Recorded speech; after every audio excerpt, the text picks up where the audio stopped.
Ladies and gentlemen, please make your way into the hall to your seats as we begin tonight's festivities. Thank you.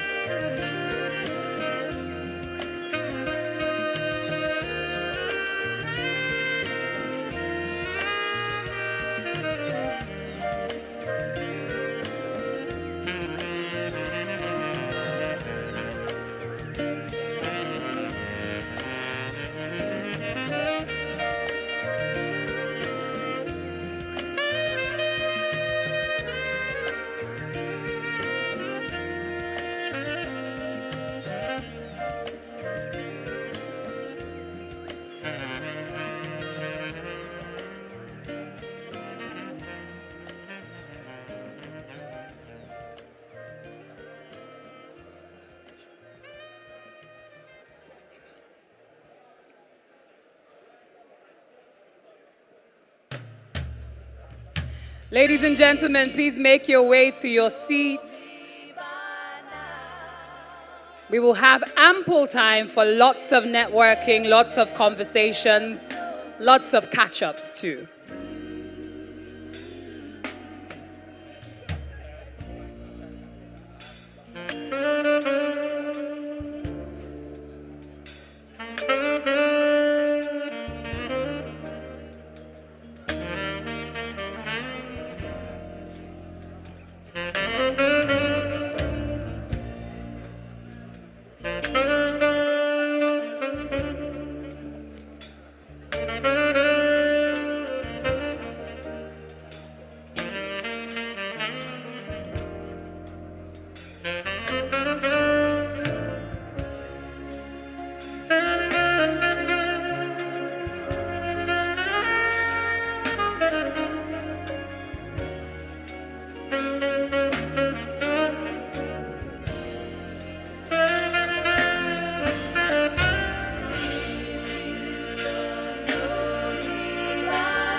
Ladies and gentlemen, please make your way to your seats.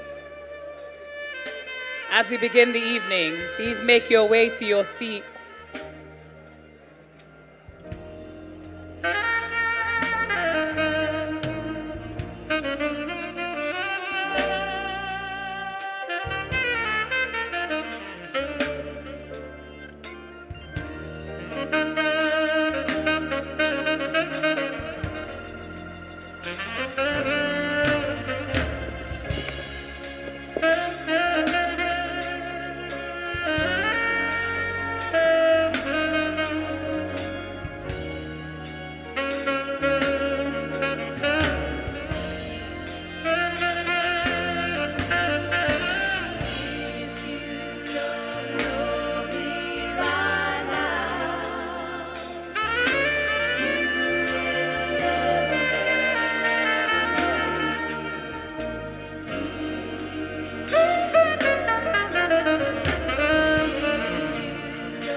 Ladies and gentlemen, please make your way to your seats as we begin the evening.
Good evening, ladies and gentlemen.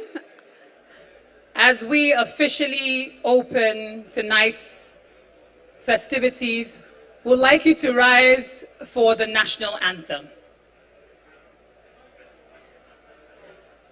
May we all rise for the national anthem. We are, we hail thee, our own dear native land, though tribe and tongue may differ, in brotherhood we stand.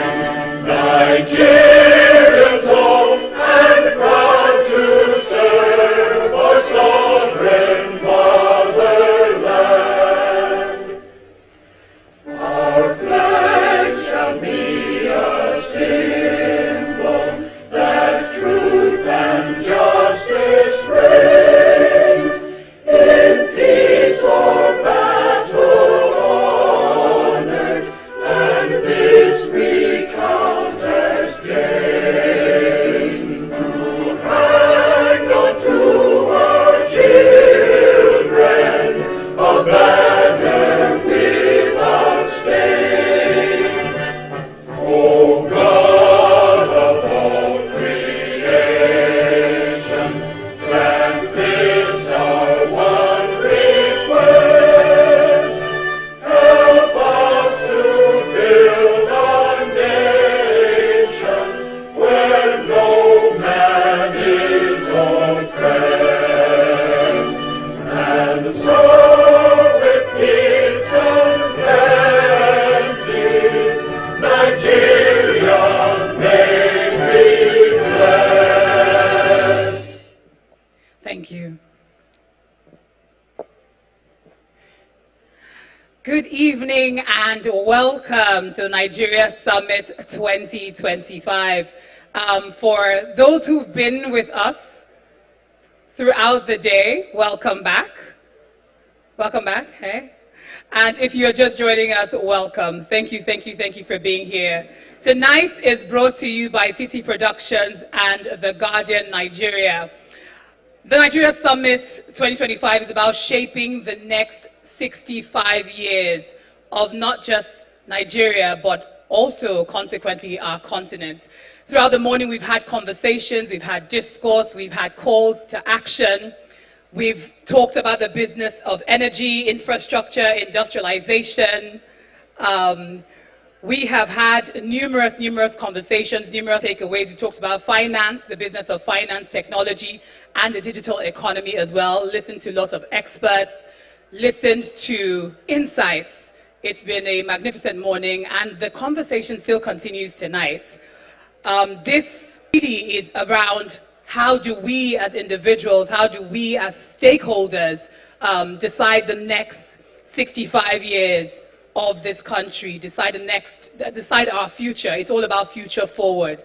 And that's what we've been talking about today. And tonight we're going to have, keynote speeches. We're going to still have some more conversations. We're going to look at drink and incredible networking, because this is all it's about as well. It's about the ideas in the room. Earlier in the day, I said, the people are the infrastructure. The infrastructure is not necessarily just the buildings or the machinery, but it's the people. We are the ideas.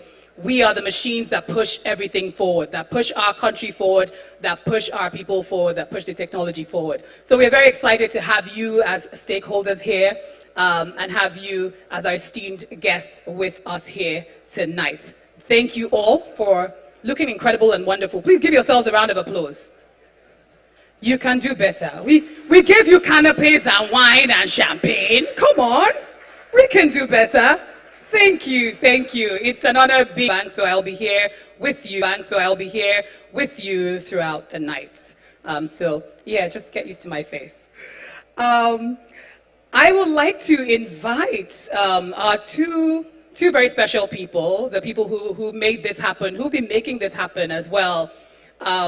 I'd like to introduce Anita Ibru, who is the Chief Strategy Officer. Anita Ibru is the Chief Strategy Officer at The Guardian Nigeria. Anita, please welcome. I would also like to introduce Camelia Oros Saruchis, who's the Managing Director of City Productions. Please, would like to introduce them to come on stage as they give us the welcome address. They'll let us know why they've been doing this work, why they've been committed to this work. Welcome, Camelia and Anita.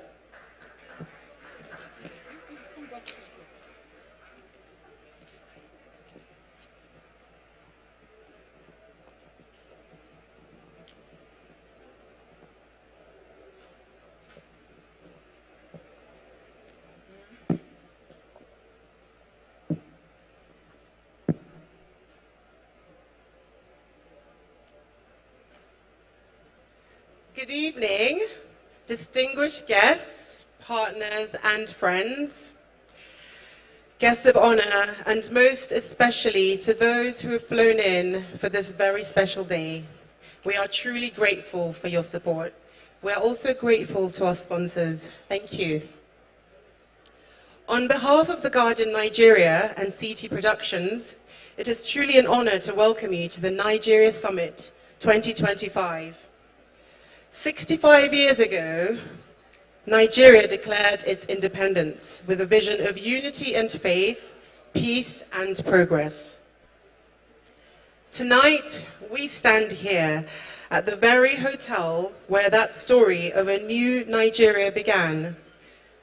To celebrate that legacy and to imagine the next 65 years together, this is why we're here today. As we gather leaders, innovators and change makers from across the continent and beyond, this summit is not just a celebration, it's a call to action. And we heard that very much during the morning sessions, and we're really looking forward to hearing more.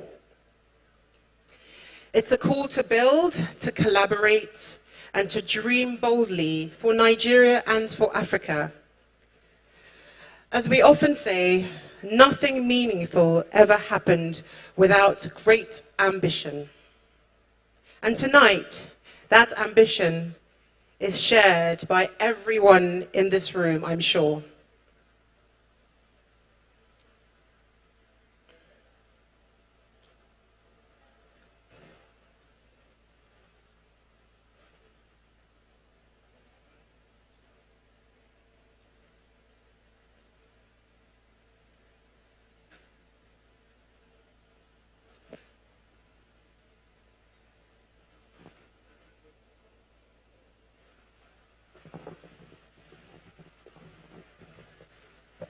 So you're going to do this back and forth, right? Thank you, Anita, and good evening, everyone. City Productions is proud to stand beside the Guardian Nigeria in this shared vision, one that unites creativity, business, and culture under one roof. We believe that storytelling has the power to build bridges between people, between sectors, and also between nations. And this summit is one of those bridges, connecting ideas, industries, and generations. As we look ahead, we are reminded that collaboration is the heartbeat of progress. Nigeria's next 65 years will be defined by cooperation, by the partnership we forge here, and the legacies we build together.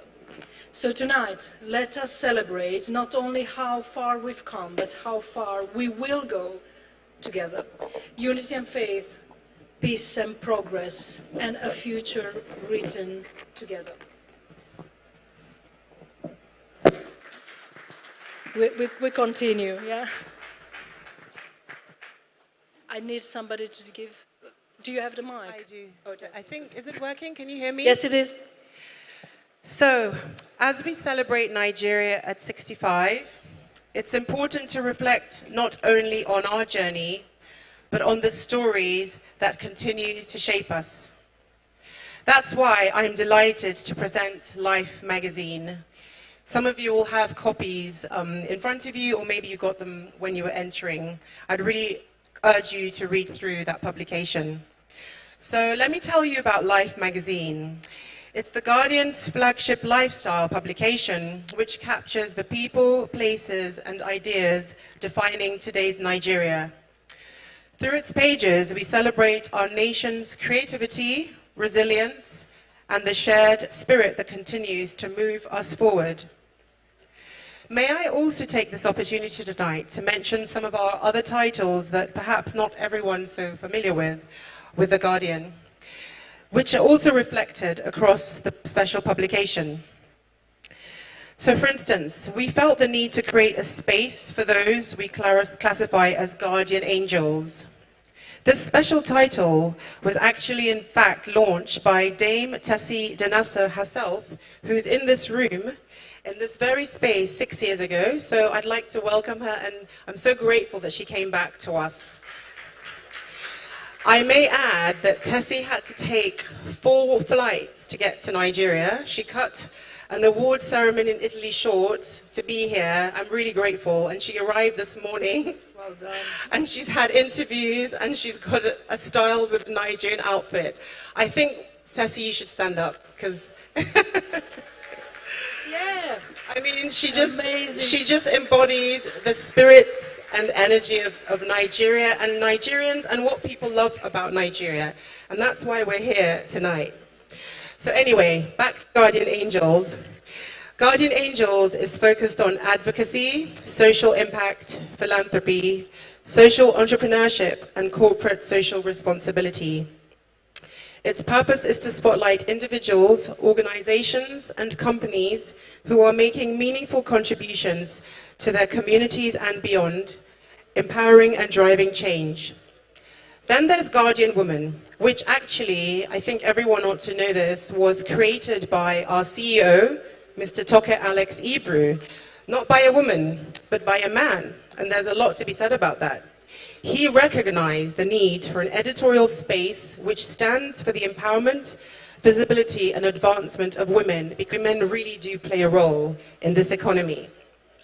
The title showcases the achievements of women of Nigerian descent, and occasionally those who are also closely connected to this great nation, and it also addresses their challenges and amplifies their voices. Where Nigeria at 65 is concerned, Guardian Woman continues to serve as a crucial platform that champions a nation where women and change makers are not just celebrated, but positioned as driving forces of national renewal, innovation, and inclusive growth. Next, 65, and share with the world its story of creativity, resilience, and reinvention, we highlight a nation whose pulse beats strongest through its people, and whose women have become the architects of its most dynamic industries. From the ateliers of fashion to the sound stages of Nollywood, from tech startups to boardrooms, Nigerian women are not only shaping the creative economy, they are powering it. Their innovation, artistry, and tenacity continue to redefine what is possible, positioning Nigeria as a cultural and economic force. This title honors the spirit, documenting the women who build, create, and lead with brilliance, while chronicling the evolution of a nation still unfolding, vibrant and unapologetically alive. And last but not least, actually, this is not a title, but it's a platform. There's Guardian TV. This is all about bringing visual life to stories that spark the conversations and connect people. As the world of traditional media keeps shifting, video really has become the heartbeat that brings every story to life, helping to strengthen and complement print, web, and social platforms. From news and interviews to lifestyle and culture, Guardian TV captures moments that inform, inspire, and keep audiences engaged whenever, wherever they are. Thank you, Anita. That was an amazing presentation. What I would suggest to our people and Priska, just to put the next slide that has 3 publications launched in one event, so different, at the same time so interesting.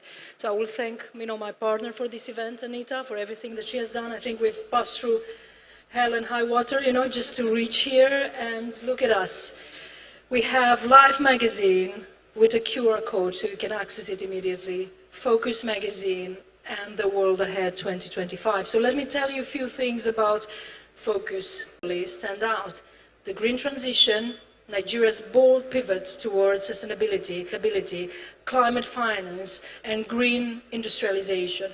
the digital transformation from AI partnerships to nationwide fiber connectivity, positioning Nigeria as a continent and continental tech hub. Fintech and inclusion, the rise of a new financial ecosystem, empowering millions through innovation. We look forward to working with our partners, both here and abroad, as we prepare for the World Ahead 2026, a journey we begin tonight together. And as we close this evening's remarks, and thanking Anita for everything that she has done for this event, and it was actually amazing, and we are enjoying, actually what we're doing now. We invite you, though, to look ahead with us as we broadcast a message from Tom Standage, Deputy Editor of The Economist and Editor-in-Chief of the World Ahead 2025, who will share his perspective on the global trends shaping the world in 2025 and beyond. Unity and faith, peace and progress, and to the next 65 years of Nigeria's story. Thank you. Thank you so much, Camelia. I have to thank you. You've been thanking me so much just in that speech, but I have so much gratitude. The fact that you recognized our Nigerian publication alongside your international publications like The Economist, I mean, it really has been an honor. I've learned a lot from you. I've learned more about production, about live media events, and I've actually been able to relax in the last 2 days since you got here. You've been doing a lot of the work, so I need to thank you too. So yeah, always a pleasure. It's been a pleasure. Enjoy tonight's event and enjoy Tom Standage. Thank you. Hello, I'm Tom Standage, Deputy Editor of The Economist, and here are my top 10 themes and trends to watch for 2025. The biggest theme of the year, unsurprisingly, is the impact of Donald Trump's decisive victory. It's affecting everything from defence to economics to trade, not just in America but around the world. And there's still huge uncertainty over what Mr. Trump will or won't do. The tariffs, are they on or off or on again? Will he ignore the courts? Will he deport millions of unauthorised immigrants?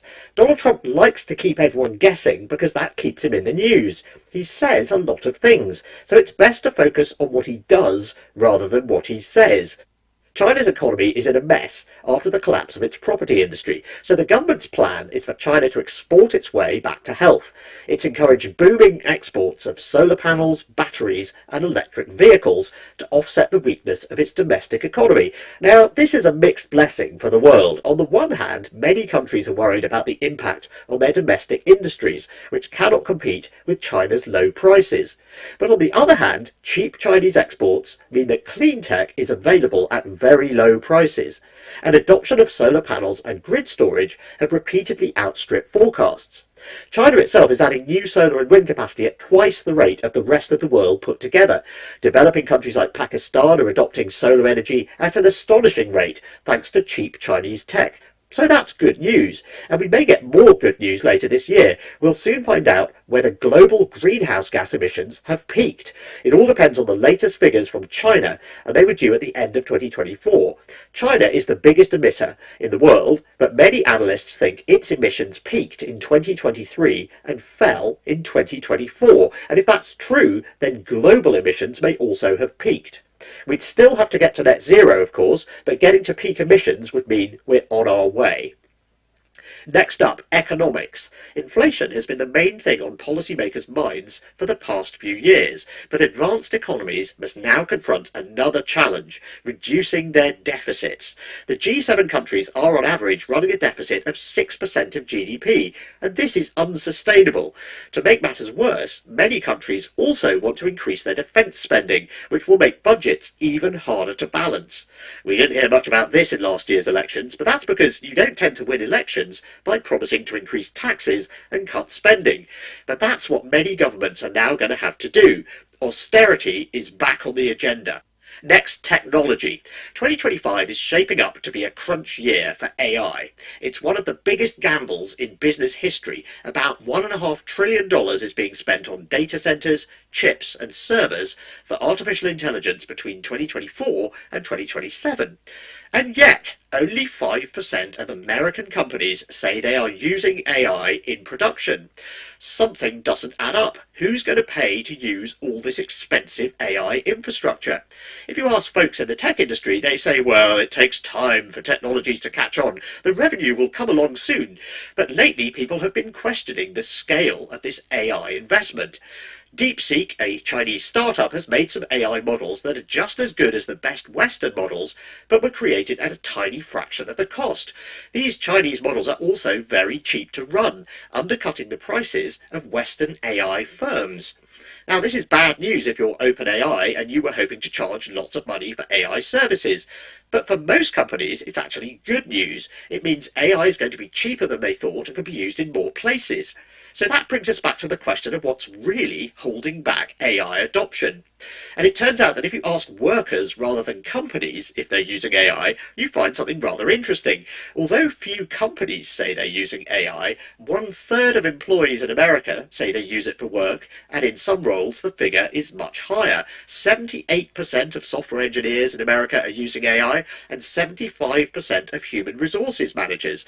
This implies that a lot of AI use is in secret. Workers may worry that if they admit to using AI to get things done more quickly, bosses will just give them more work to do, or take this as a signal that fewer workers are needed. So AI adoption is a cultural and management challenge, not just a technological one. And the big question for the rest of 2025 is, will we see a significant pickup in adoption? If we don't, the recent slide in technology shares could turn into a crash. Finally, 2024 was a surprising year. We had assassination attempts on Donald Trump, we had bombs hidden inside exploding walkie-talkies, we had a giant rocket being captured by huge chopsticks, and we had North Korean troops deployed to a land war in Europe. So the lesson of 2024 was to expect the unbelievable. So what are some unbelievable but plausible things to watch out this year? Well, one possibility is a devastating solar storm that knocks out satellites and power grids for several months. We know such storms have happened in the past, but the last really big one was in 1859, and there were no satellites or power grids back then. Today, humanity is much more dependent on technology that is vulnerable to a big solar storm. And the sun is currently more active than it has been for several decades. Other possibilities include the deployment by Russia of new kinds of space weapons, or even a new global pandemic. There's a nasty strain of H5N1 bird flu that's spread to farm animals in America and is causing real concern among people who follow such things. So I think the broader point is that to see the future more clearly, it can help to anticipate the unlikely.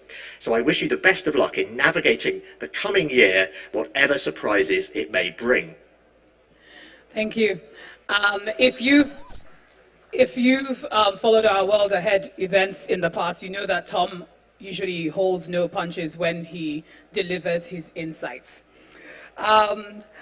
I think it's time for our first keynote, but before that, I would just like to mention that T2, who is one of our sponsors, are here, and they are providing Wi-Fi. So please, if you just go to your settings, and if you need to use the internet, you can just connect to the Wi-Fi by registering on there as well.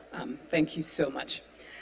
All right, I'd like to honor and invite Dr. Blaise Ijebo, who is the Director, Risk Management Department, Central Bank of Nigeria, who will deliver a keynote reflecting on Nigeria at 65, and of course, how we intend to shape the next 65 years. Please make a round of applause for him.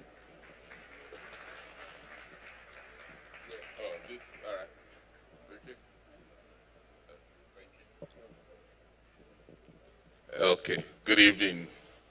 I have no idea where I should go, there or here. I'll go to the right, so I'll be on the right side. All right, good evening, ladies and gentlemen.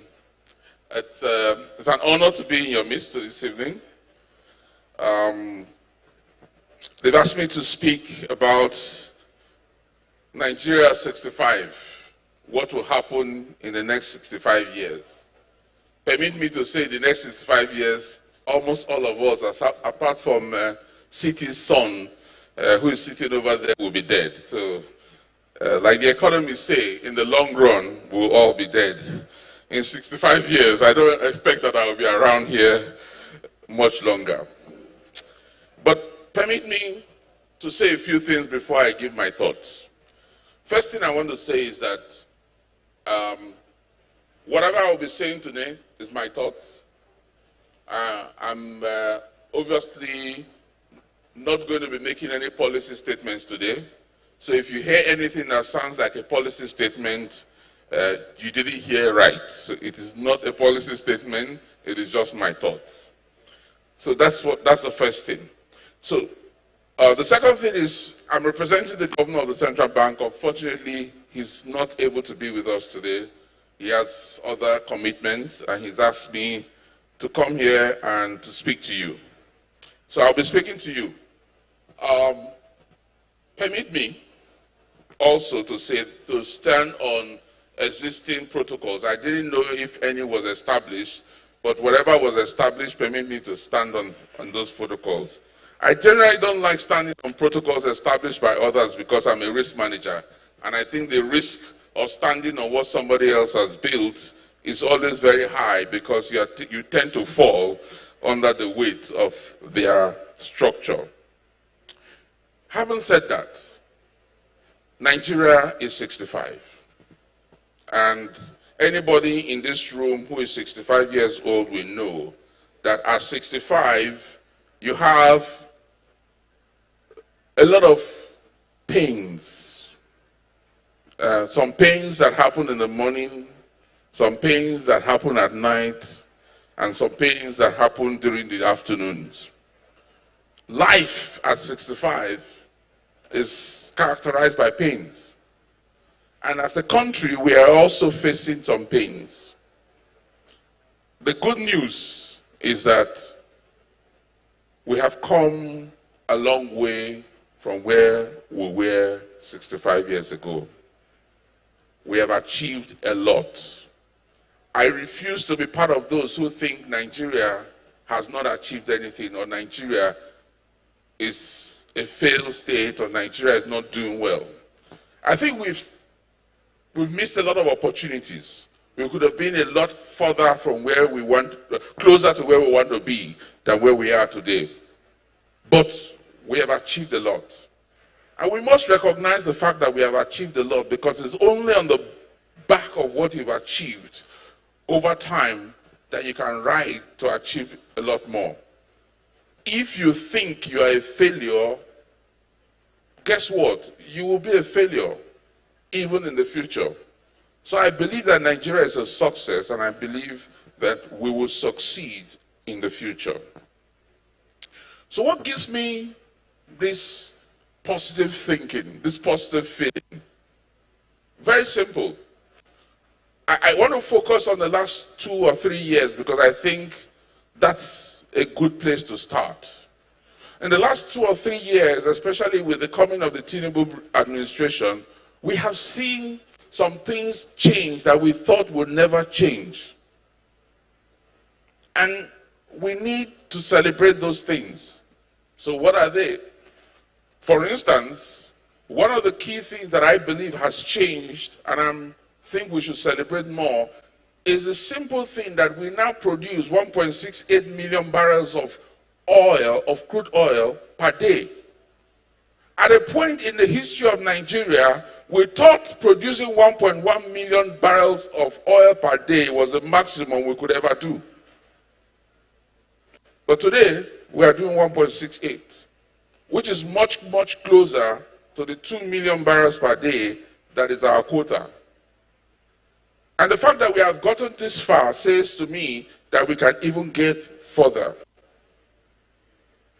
One of the big things, and I was just talking to my good friend Matthew over there, and he was arguing with me about inflation. I'm sure that many of you knew when inflation rate was 34% or 36% or even more. Today, inflation is 18%. That's something we should celebrate. I know of countries who have had inflation in the 30% and have never been able to come down. we've come down significantly, and if we continue to work hard, we will continue to bring inflation rate down. And he was saying to me, is it really true that inflation is coming down? And I said, yeah, go check. Go check. For those of you who are women who go to market, who go to the stores, because I look around here, there are very few women, I think, who go to market here. They all go to supermarkets. So you will know that rice price have come down from 90-something thousand per bag to about 60,000 per bag. That's a significant drop. All right? Well, you know, the thing with 11,000 was that at the time we were buying at 11,000, the FX rate was what? You know, so the truth of the matter is that yes, things have gone up, but things are getting better, and things will get better. One of the things that I say is that our non-oil exports have also significantly increased. Today, we talk about 96% of our GDP is from the non-oil sector. At a point in this country, 90% of our GDP came from oil revenues. Today, the reverse is the case. And I think that if we are honest to ourselves, we have seen significant improvement, and we can build on that improvement. I've talked about general terms, but let me come to the CBN, because I think that perhaps is what I'm most qualified to talk about. We know that the CBN, our focus is twin focus. One is exchange rate stability and financial system stability. With regards to exchange rate stability, I will say this: if you are in Nigeria or you have been in Nigeria in the last few years, you will know that we have come from a point where exchange rate was changing every day in the upward direction to a situation today where exchange rate is coming down on a day well, at least it is stable and it's coming down gradually. At a point we were touching 2,000 naira to a dollar, and they were all prediction that it was going to get to 2,500. Today, we are more around 1,400 and something. That's a significant gain. And we must acknowledge that something has happened and something has been done to achieve that amount of appreciation in the naira. And this is a point that perhaps you should clap for the CBN.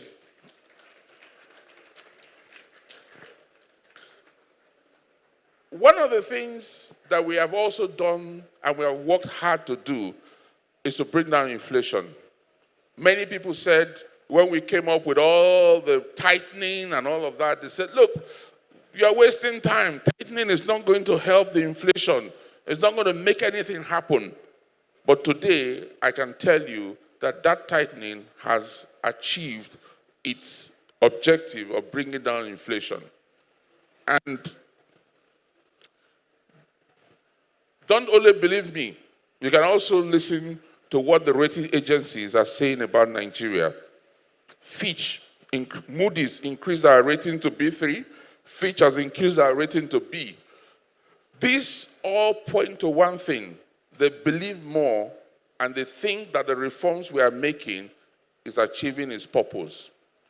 One of the things that the governor, Olayemi Cardoso, focused on when he came in as governor is essentially two things: growth, stability, without impacting on transparency and accountability. And what does that mean? It means we want to grow this economy. We want to make things work in such a way that there is transparency. And one of the key things that we have done in that area is ensure that in the foreign exchange market, there is enough transparency that everybody can see and understand what the rate of the naira is at any given time. We cleared the situation where we had 4 or 5 or even more different exchange rates. And today we have one exchange rate. And I think that's an achievement. Because even the black market rate today, the difference between the black market rate and the official market rate is below the 10% margin that the World Bank considers as multiple exchange rates. So a lot of good work has been done. And that, I think, is a great foundation for us to build the next 65 years. Let me say a few words about where I think we should be going in the next 65 years. I think one of the great things that this country has going for it is the energy, the intellect, and the ability and the skills of its young people. And I think one of the big disservices that we can do to ourselves is not to create a platform for them to achieve their aspirations and for them to be the best that they can be. And that's why, as the Central Bank of Nigeria, we are committed to creating a level playing field for everyone to prosper, including our young people, especially our young people. I'm sure many of you would have heard the governor speak to young people in his governor's address, annual address to young people, and that was done a few months ago at the London Business School. And that's going to be a continuing theme, that we are going to focus on how do we help the young people to be the best that they can be. I also must thank the President, Tinubu, for the NEFON. And I think that's a great, great initiative to give students the opportunity to go to school without having to worry about the cost of going to school. They can borrow enough to pay their school fees. They can borrow enough to maintain themselves through their university days. And I think that will create a great platform for growth in the future. I also think that we need to create a platform for industry to do well. The government has said they want to achieve a $1 trillion economy in 8 years. The only way you can achieve a $1 trillion economy in 8 years is to make sure that every part of the economy is pulling its weight and doing the best that they can do. The only way they can do the best they can do is if everybody, every industry, have the same opportunity, the same numbers, the same statistics to achieve what they are going to achieve. If one person can get dollar at 400 and another person has to get it at 1,000, that's not a level playing field. We must create a level playing field where all industries have the opportunity to work and to achieve the best that they can achieve. Finally, I look forward to the next 65 years with a lot of excitement. I look forward to a Nigeria where a lot of the achievements we have seen in the arts, in music, in technology, in digital platforms, that those will drive our economy to a new place where we'll all be proud of the Nigeria that we all belong to. Finally, I totally enjoy these kind of events. And the reason why I enjoy it is because these are the places where we harvest new ideas, new opportunities on how we can move Nigeria forward. And I am looking forward to the report of this summit to give us new ideas, new opportunities, new partnerships to grow the economy and to make the financial system more stable. My thanks go to the organizers, Camelia and Anita, who's spearheading the organization. I thank them very much. I thank all of you for attending, and I wish you the very, very best in what you do. God bless.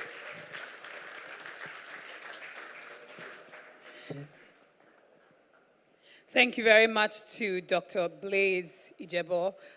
We're going to be holding on to your optimism, because there are very, very high levels there. We're going to be holding on to your optimism. Thank you so much. And thank you for gracing us with your presence as well. I would like to invite Mr. Obi Asika, who will be sharing some reflections with us as well.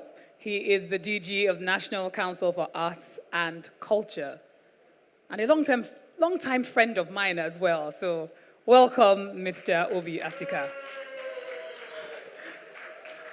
I love that we are breaking protocol. We are relaxed now, right? You can make some noise if you want to make some noise. Hey. Thank you.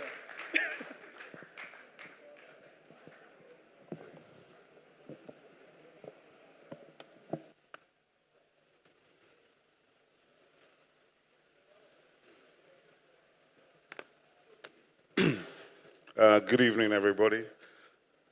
Good evening, everybody. Yeah, I needed some energy back. Yeah, Wana, thank you, and good to see you. With hiding at the back. I'm going to follow the previous speaker who, as he said, I'm going to stand on established protocols. Thankfully, there are not too many government people here, so I don't have to remember anybody's titles. But I would like to say good evening to all the distinguished guests, colleagues, friends of culture, ladies and gentlemen. It's a pleasure to be here. Anita has been in my ear for at least a month plus to make sure I was here. So I want to thank her for making sure I was here. And certainly, there's a couple of people here that I wasn't expecting to see here tonight. Dave Fowler, I don't know where you're sitting, but he showed up here. That was great to see him. And Giles Pepiet, who I didn't realize was going to be here until I saw his name on the program a couple of hours ago. And my brother, Abubakar Suleiman, the banker who is really an artist at heart. You know, we claim you to the creative side. I know you're supposed to be in the economics, but we claim you to the creative side. So I was asked to speak to Nigerian soft power, to sort of the journey over the last 65 years and perhaps looking forward a little bit. So here goes. We gather today to celebrate one enduring truth about our nation, the power of the Nigerian story. If you don't know it, we're going to hear a few things tonight. For more than 6 decades, Nigeria has shaped how the world experiences Africa, not through armies or oil, but through ideas, innovation, rhythm, and human brilliance. This is the essence of soft power, the ability to attract, inspire, and connect without using coercive force or military-industrial state. And no African nation has done this with more courage, creativity, and consistency than Nigeria. Excuses to my brothers in South Africa, Kenya, and a few other places, but I'm in Nigeria and I'm Nigerian, so I'm going to say what I'm going to say. Yeah, no apologies for that. Before modernity, you have the techno-cultural genius of the ancestors, of our ancestors. Our creativity did not begin yesterday. It's as ancient as the soil beneath our feet. Nigeria's earliest civilizations were techno-cultural, blending science, metallurgy, mathematics, and spirituality into one seamless expression of human intelligence. The Nok civilization, it says 1000 BC here, but I believe it's a bit older, produced terracotta forms that predate classical sculpture from the Greco-Roman period. The Ife and Benin bronzes revealed precision metallurgy and artistic mastery centuries before Europe's industrial age. In Legia, which is a place near Nsukka in the southeast, and over 2,500 years ago, on the surface today, you will still see the iron ore deposits that show that that's one of the first places on earth that man controlled metal and was now able to apply it to society and culture. There's a place called Nsube in the southeast of Nigeria, which had pyramids up until about 100 years ago, which have now been eroded. And these are just remnants of classical architecture that we see around us. The Nsibidi script, which is a pre-digital language of law, philosophy, and design, is perhaps our early internet of symbols. If some of you have watched Black Panther, one of the things that I enjoyed about that film, Ryan Coogler, the director, a few years ago in this same period of time, you know, November is kind of like Lagos's creative period. He was here when Disney had a Wakanda Forever premiere. And I asked him a question. because in Black Panther, you may not know this, but if you remember the film, the sister of T'Challa, Shuri, is the person that animates the vibranium, and it comes from the tips of her fingers. And I remember, when the film came out, I found out that what he had done was he had, in essence, digitized Insibidi and made it an active agent in terms of its ability to animate power, which I found very fascinating and very powerful, because a lot of times we walk past our own essence, our own capacity. And that's one of the reasons why I've always talked about, if you're Nigerian, you know who Shango is. Does anybody here know who Shango is who's not Nigerian? Okay, just a couple. Shango? Shango. It depends on the intonation, Abi. But you know, Nigerians will always say that it's about packaging. What's the difference? Because I always say, what's the difference between Shango, my friend, and Thor? And people will say it's packaging. And I say, no, it's about $50 billion. Because we have abandoned our essence. We don't engage it. We don't invest in it. We have not reimagined it. And we're all going to complain when Marvel or Disney do exactly what we should have done already. So one of the things about when you are blessed with what we are blessed with, you have a responsibility to activate and animate it and bring it to the world in fresh forms so that they can engage it. Because Nigeria has always been a maker nation where blacksmiths were engineers, priests were scientists, and art was architecture. So the truth of the matter is we are yet to tell our story fully. We have not celebrated Nigerian greatness through the ages, nor do we really celebrate it today, and nor have we canonized our civilizations. And the truth of the matter is, even with difficult times and difficult economic programs, I'll tell you something. About a few years ago, I'm not going to say how long because it's going to age me, but a few years ago, I was responsible for bringing a television show called Big Brother to Nigeria. And it still is the biggest television show in Africa, Big Brother Nigeria. So because of that, if you actually go on Google and you type in Big Brother Nigeria, you get thousands of pages about a television show. But guess what? Before the TV show, before 2000 and whenever it first came, I almost gave that away. Before that time, if you actually searched for Big Brother Nigeria, what you would see was 50 African nations thanking their Big Brother Nigeria for various interventions, whether it was in art, whether it was in governance, whether it was in military interventions, whether it's in South Africa, Namibia, Angola, Sierra Leone, Liberia. Nigeria spent billions of dollars on this continent, standing up for African nations, investing in all of them, giving them manpower. And unfortunately, we lack memory here, so we don't know, and we don't think about it, and we don't celebrate it, and we don't tell the story. But it's an important story, and it should be told. And part of this Nigerian story is the fact that Nigeria is both ancient and modern. When you're in Nigeria, you're going to deal with the ancient values of the ecosystem. You're going to deal with the origins of people, because you're sitting in one of the places that is the origin of humanity. You have a people naturally formed by energy and context, living at the intersection of trade, spirituality, and imagination. Our markets, which is one of my sort of things I talk about, but if you've ever been into a Nigerian market, then you know that negotiation is a second nature to us. We don't feel we've done a deal unless you negotiated it. And even the market woman is probably the hardest negotiator in Nigeria, because she will take your last dime. But the thing about it is those markets represent one of the biggest left opportunities in Nigeria for business and commerce.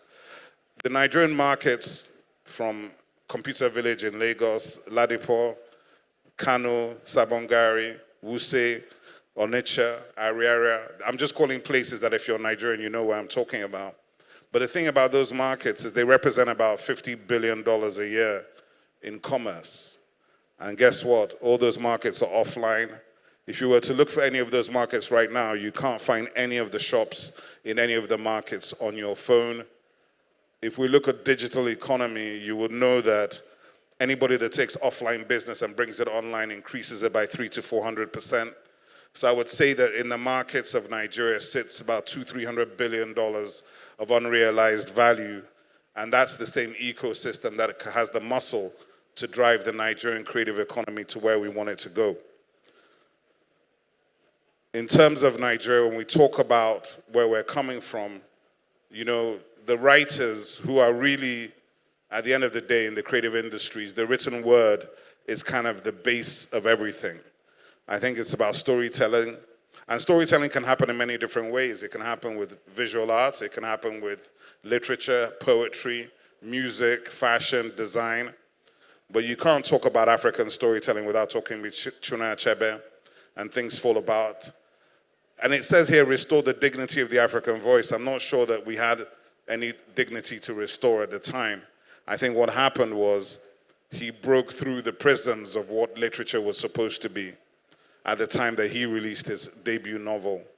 And with Amos Tutuola, Wole Soyinka, Rex Lawson, Victor Olaiya, Bobby Benson, Nigeria had people who are not just artists, they were architects of identity. And the issue is this, it brings me to Fela Kuti. If you're Nigerian, you know that Fela Kuti is perhaps our most powerful, potent, creative force. I like to think of him as a musician, prince, poet, philosopher, and rebel who came from a very comfortable middle-class background. But he got radicalized in America by an African-American woman, it's always the women, who introduced him to the literature of Langston Hughes, the works of Malcolm X. And James Brown was on the radio singing, "Say It Loud, I'm Black and I'm Proud." And Fela was like, what am I actually saying? He wasn't saying much at the time. He thought he was doing a lot. He was doing progressive high life, but he reversed himself and found himself, and in finding himself, he unleashed Afrobeat, which of course became the most important genre of music. But alongside him, you have King Sunny Ade, who's still performing.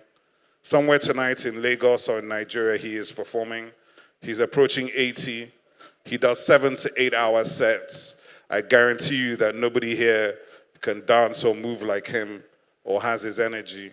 And he's been doing it for 60 years. And when you see him, it's just a humbling thing because you're looking at this man thinking, this man was doing this thing for 60 years. I'm not even 60 yet, you know, and he's actually the real thing. Onyanka Onwenu, Christy Essien, Chief Ebenezer Obey, these are people that amplify the Nigerian sound. You have Hubert Ogunde, who was really the father of Nigerian theater and storytelling at that level. And Eddie Oboma, who pioneered Nollywood. Nollywood is our film storytelling platform. It is immense, it is massive. It is something that connects people at a level that is both emotional and cultural. And this is something that has now taken us to a place where no matter what you do or what you say, if you're Nigerian, you cannot deny Nollywood or its power or impact. Of course, I'm a sports fanatic, so not everybody is, but I am. And football is number one for me. And in Nigerian sports, I think you will find the heart of Nigerian soft power, especially through football. I mean, here in my speech, I'm talking from Enugu Rangers to the Super Eagles, from Choma Ajunwa, who is still our only actually solo gold medalist, which is quite embarrassing, I think, because I think we have the talent and capacity to have had something like 100 individual gold medalists, but we only have one. And that speaks to the fact of what opportunity and investment looks like. But you know, sports for a long time has been the biggest platform that gives energy and platform to our people. Some of us are still praying that we make the World Cup next year. It's a difficult moment. For those of us who are in the football side of things, supporting your team can always be difficult. But we pray and hope that Nigeria will be at the World Cup and participate and do what we're supposed to do.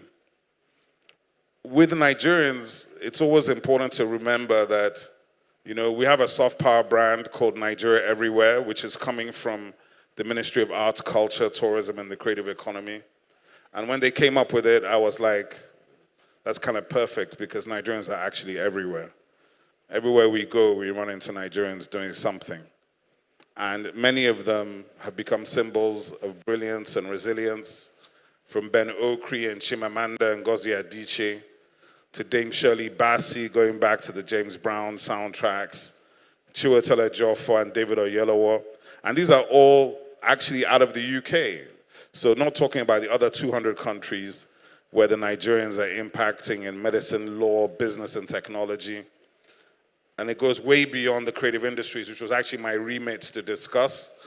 But the truth of the matter is, I feel that with Nigerians and with our energy, what has happened is our Nigerian creativity has become a global currency, driven and led by Afrobeats, something that I'm closely associated with and will carry with me forever. They told us it wasn't possible. There was no access points. There were no platforms. Nobody was ready to invest, but somehow we did it. And now we're all over the world, filling stadiums, filling arenas, doing it. And still, people say it's not possible. But the truth of the matter is, with focus and determination and with authentic expression, everything is possible. Our films stream to millions. Our fashion is incredible. And for the first time, our creativity is achieving industrial scale. Over 10,000 pieces of content are loaded every single day online on digital platforms. On YouTube alone, there's over 1 million YouTube channels with 100,000 subscribers that are owned by Nigerians. On Spotify alone last year, 30 billion Afrobeat streams. To give you context, there's another 500 DSPs. DSPs are the platforms that play music, from Amazon Music to the rest of them. And this is really the new export economy. That message is for the central bank, who I hope is still here, and for the bankers.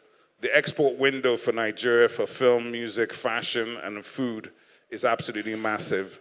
But we do need the economists, the bankers, and the financial people to key in and not be the second people to the table, because the first people to the table have almost always been the international side. So it's time for Nigerians to back Nigeria, to back Nigerian content and culture, and to push through. There's some stuff here about some of the platforms that we're building. I'm going to skip through that, but if you're interested, we are open for business. We believe strongly that in Nigeria, digital technology and digital platforms are part of the key to scaling everything that is happening in this country. And for you to really participate at the level where you will see the benefits of sitting in a country where the average age is 18, the amount of people who are here, and the amount of interest they have, and how they are connected to this culture. But we are still lacking certain goods and services, specifically product, merchandise. And if you think about, I'll just give a quick example. Rihanna, that I'm sure everybody here knows, has probably sold 200-300 million records, but that didn't make her a billionaire. What made her a billionaire is a fashion line called Fenty for black women. And I'm telling you right now, Nigerian creators have over 1 billion followers, but we're not selling any product. And that has to change. And that means that we need business and industry to get involved, because we need to move from influence to industry. We have influence, we have attention, but what we're looking for is how do we bring capital into this conversation and build this down into actual industries that can scale, or businesses that can scale. I'm trying to finish in time. I know you're on me. But before we finish, the most important thing I want to say really is let's tell our stories. We're yet to connect the dots of our shared history and identity, both within Nigeria and across the black world, not leaving out my white friends, of course, but I have a primary audience that I'm looking for. It's time to understand who we are and where our people are, because when you trace the DNA of the black world, the lines lead back here to Nigeria. Scholars estimate that nearly 60% of all black people worldwide, Brazil, Cuba, Haiti, America, Jamaica, Trinidad, Barbados, and beyond, are of Nigerian descent. From the Yoruba in Bahia to the Igbo in Jamaica, from the Benin and Efik traces in Haiti to the House of Rhythms in the Americas, our fingerprints are everywhere. This is not a coincidence, it's a calling. Nigeria carries a civilizational responsibility to lead Africa and her diaspora towards unity, dignity, and discovery, to awaken the connections between Lagos and Bahia, Enugu and Havana, Onitsha and Kingston, Benin and New Orleans. When we tell our story fully, we'll connect the circle of our people. When we build those bridges, we reclaim the power that history once scattered. From Achebe to Afrobeats, from Ife Bronze to blockchain, from Enugu Rangers to the Super Eagles, from ledges, furnaces to the ice hubs, Nigeria's story is one of eternal creation. Our soft power is not an accident, it is inheritance, but the opportunity is actually now to back Nigerian creators and ideas, to scale our talents and turn influence into industry. Our DNA is innovation on steroids, and with focus, investment, and pride, Nigeria and Nigerians will be unstoppable.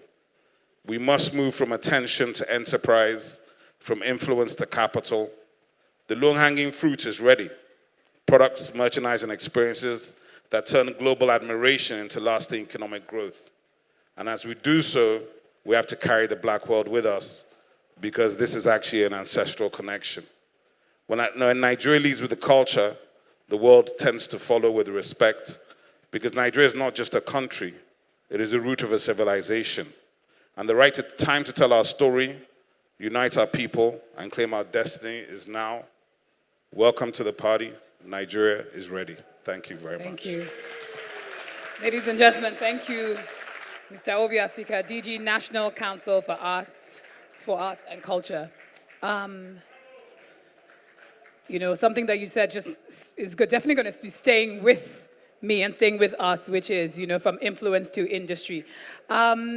We have a quick word from one of our sponsors, Mikano. So just fix your eyes on the screen, and then I'll be back in a second.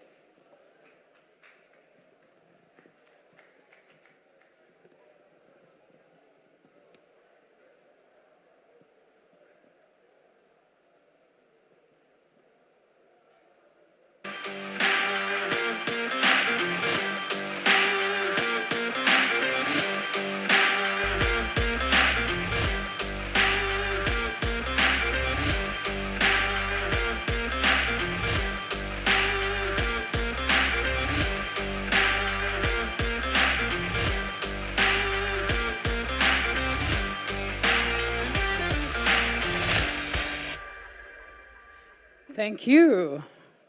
Sleek, isn't it? All right. And I think something that Obi said, I did mention earlier, is leading me to the next portion of the evening, where, you know, he talked about how we can move from influence to industry. Our next conversation is about the business of culture. As we know, you know, Nigeria is shaping the global imagination: music, arts, performance, theater, all of it. I mean, we all hear every day about like egusi and fufu and the jollof rice wars, and this is all part of it. We've become, a lot of our vocabulary has become part of global parlance as well. And our next panel, we want to discuss creativity as national power. But really, the question we're asking is, for the next 65 years, how can we turn this to ownership, to investment, and how can we see long-term creative infrastructure flow back to Nigeria? And to help us moderate, facilitate, instigate, just cook up that conversation, I'd like to invite the Editor-in-Chief, Marie Claire Nigeria, Denise Esiemo Kumo, to the stage, as she'll be leading that conversation. Welcome, Denise. Welcome, Denise.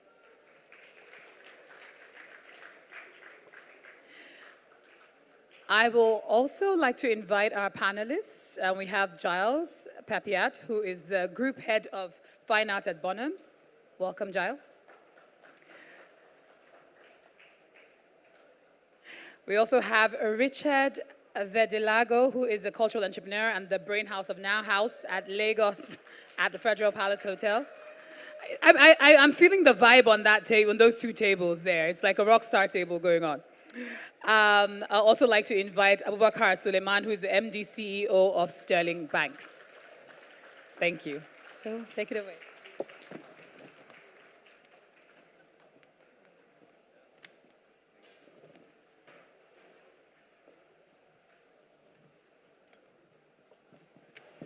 Hello? Okay.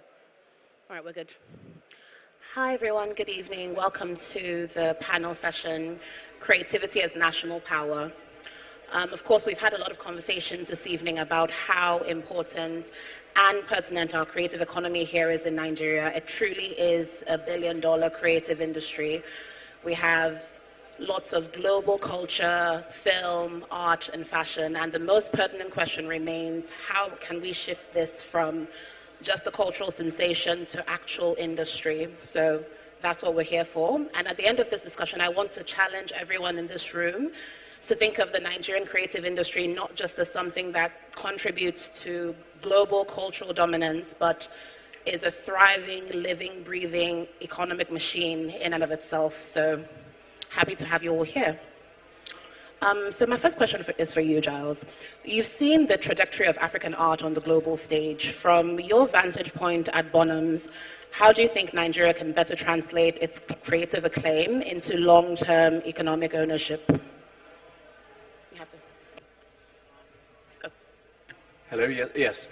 You're absolutely right. We've seen an extraordinary growth in Nigerian art and the nominal values of Nigerian art. When I first brought Nigerian art to the international market, it was not well known. It was not well known at all. And now it is universally appreciated and admired, and we've sold paintings for millions and millions of pounds in London. But how do you monetize that and extend that? I think one has to keep doing what one's doing. It is extraordinary, and Obi touched on this, the power that Nigerians have, the energy, the effervescence, and one has to keep that. And I think the creative individuals here in Nigeria are extraordinary. I mean, time is the big sifter of talent. I think not all of them will survive, but the ones that are good are very good. And we will see them in the future. And I think they show their faces in my world, which is the international art world, and show their faces very strongly. So it is a very rosy future for Nigerian artists, certainly. Okay, so I have a follow-up question to that. In terms of other emerging markets for art like Asia and then Latin America too as well, do you think that there are any models that we in Africa and Nigeria specifically can adopt for our own economic growth? Hello? Yes. I think that the one area that Nigeria could improve is the system of galleries and support for artists. It is very well developed across the rest of the world. Here, yes, it is developed, but it could be stronger. I mean, to call art a business does not diminish the meaning of that. It only recognizes the reality. Art is a business, and as a business, it gives artists a future, it gives them a living, it stops them just being a hobbyist. So you have to allow art to be a business and encourage galleries, and if the gallery system could be enhanced and improved here in Nigeria, it would be to the benefit of all artists. That would be my, and in other parts of the world, it is probably better developed than here in Nigeria. Yes, I think what you said about art being a business is a very important part, because what we have here is a lot of creatives take what they do as maybe a hobby, but not necessarily a profession. So, Richard, that brings me to my question for you. From a real estate perspective, and an infrastructure perspective, where exactly does art live? And how can physical spaces, third spaces, which is something that a lot of people mention is not really present in our society anymore because of a lot of the industrialization. So how can we create those spaces where art can thrive as both business and community expression? Is this working? Okay, yeah.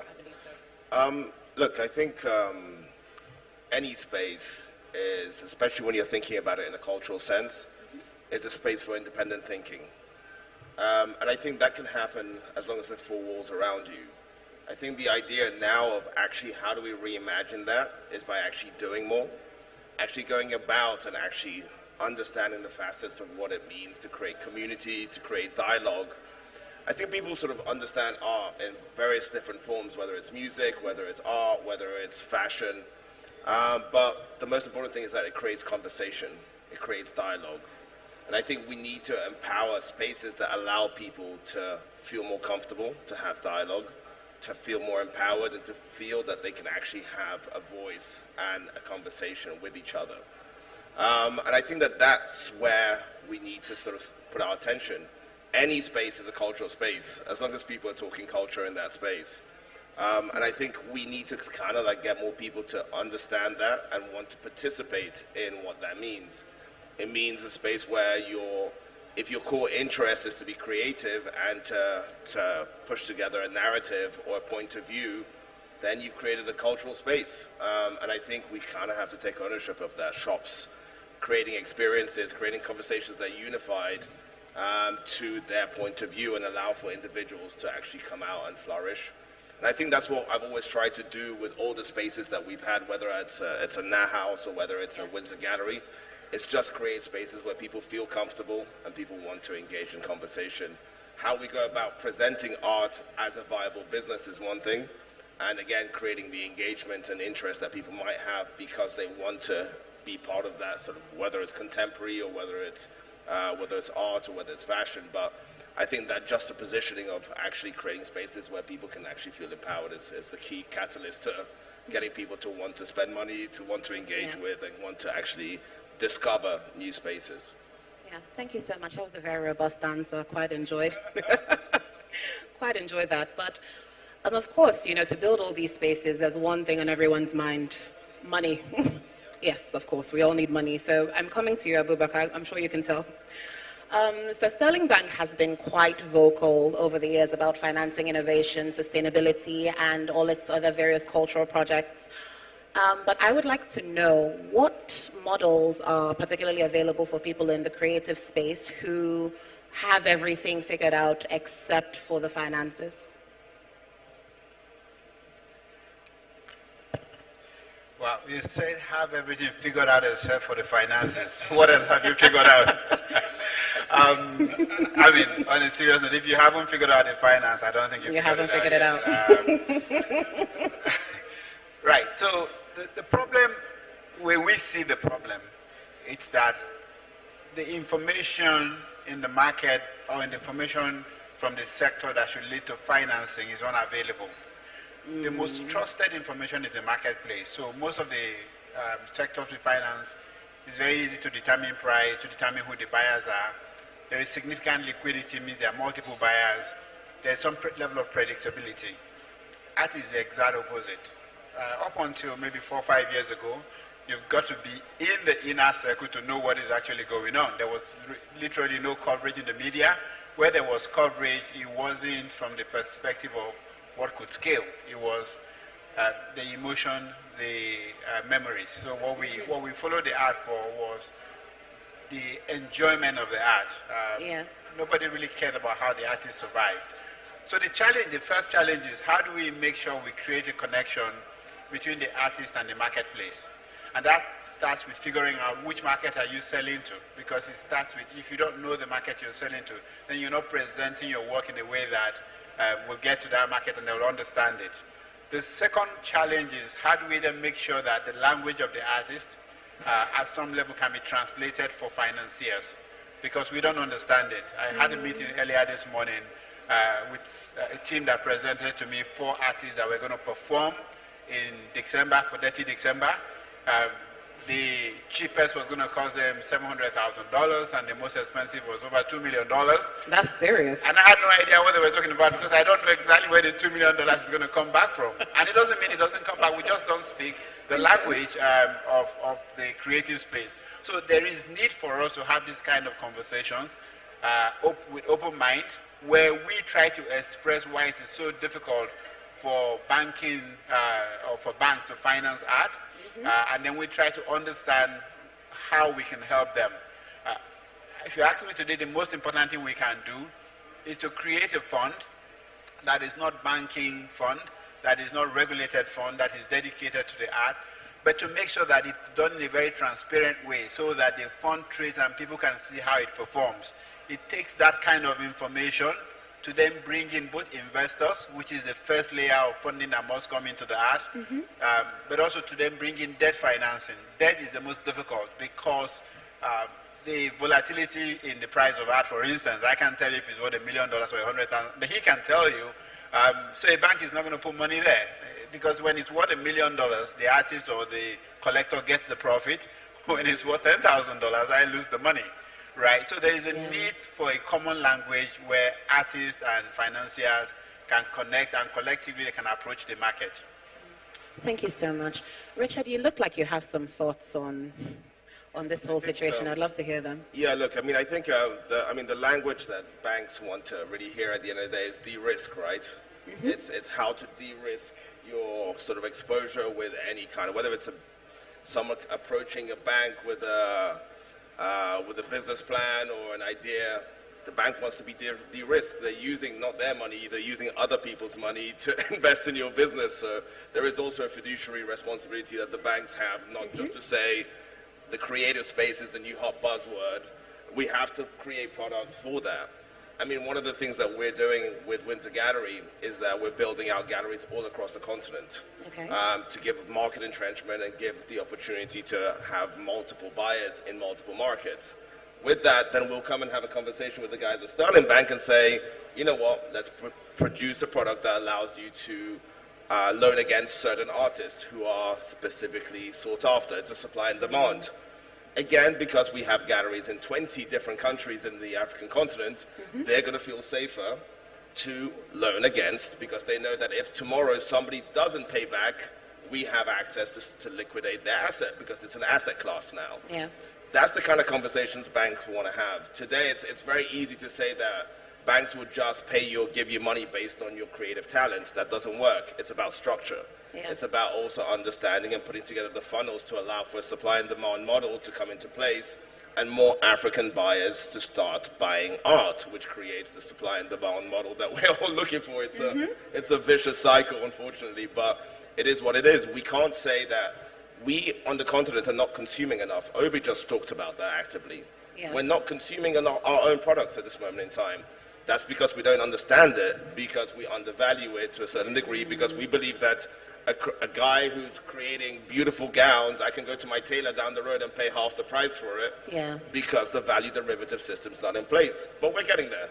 With more private sector individuals and more people coming in and building and taking positions, we will see that active change and we will see financial institutions coming to the market because we built a market. The market doesn't exist yet, but we're building it. And I think together, through these kind of discourses, these kind of opportunities, these kind of events that Anita's putting together, and the whole team to actually create more visibility in what's happening, more business people, culture. I got an F in art in school. Shows how much I was crap.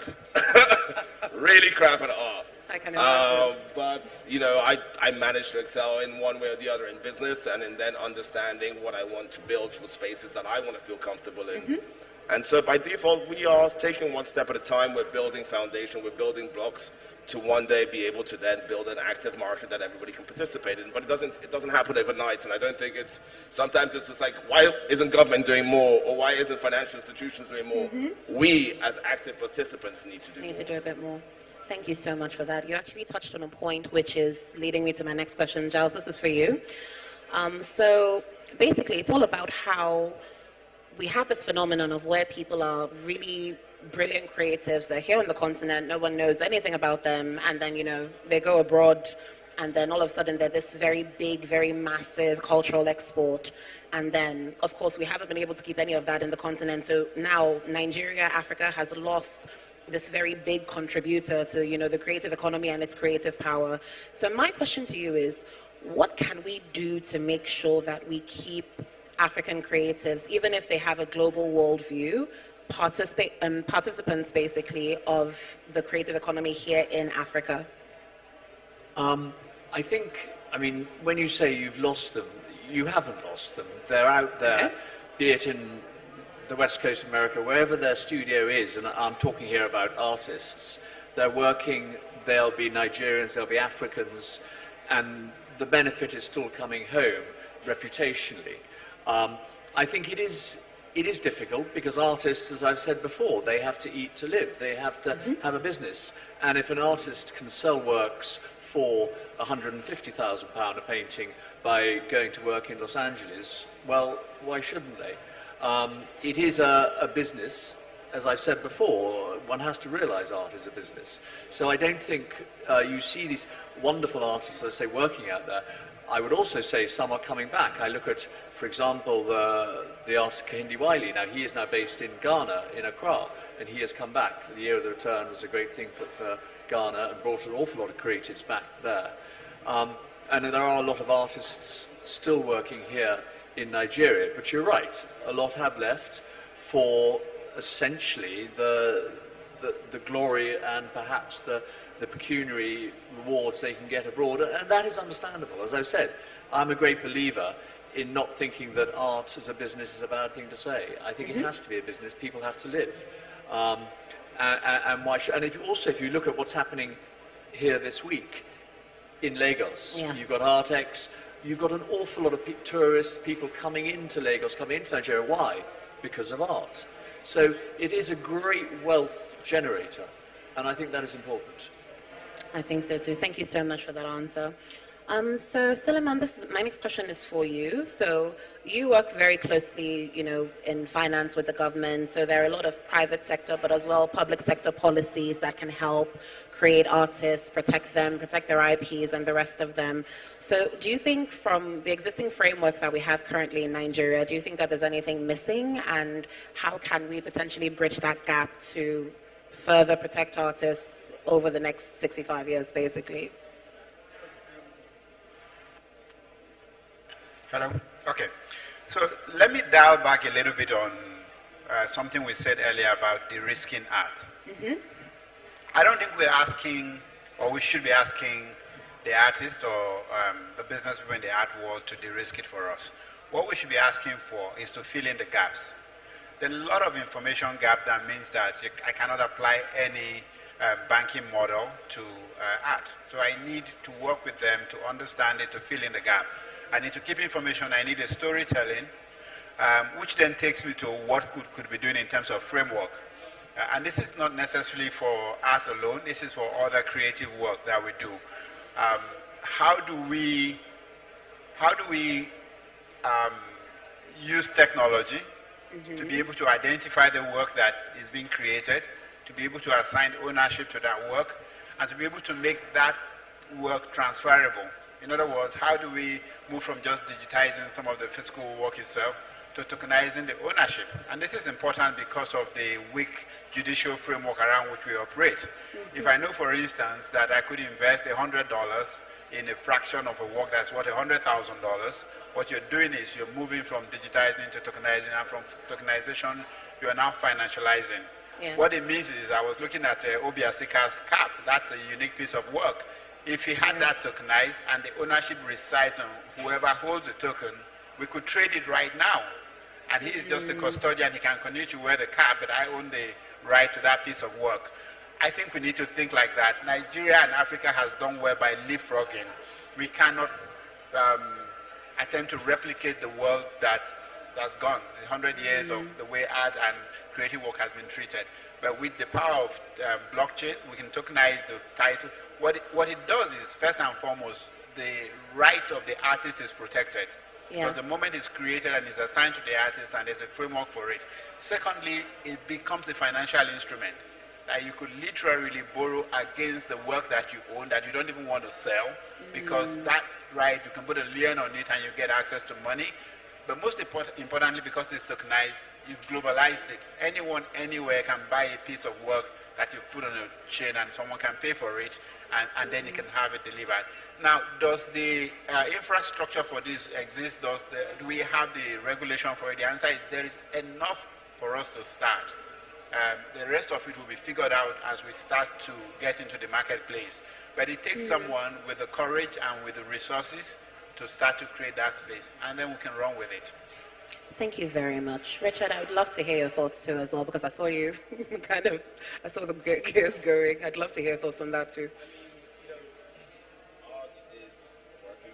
Yeah, just pull it a bit closer. I mean, art is very much like real estate, I think. You know, the sort of the fractional ownership model becomes less personal to something that is personal to you. When you're buying art, you at the end of the day derive the value that's associated to it. The multitude of the markets, if you think about it, the sort of the top performing, or at auction, for example, it's an individual buyer spending $150 million for a Basquiat. You know, so the idea of actually creating a capital market that is largely based on multiple participants, it's about understanding each market for what it says. Like you said, the information that's derived and what happens. Today we've seen sort of things like NFTs come into play, and that has been tokenized, and that has been multiple participants, and that has failed as a product.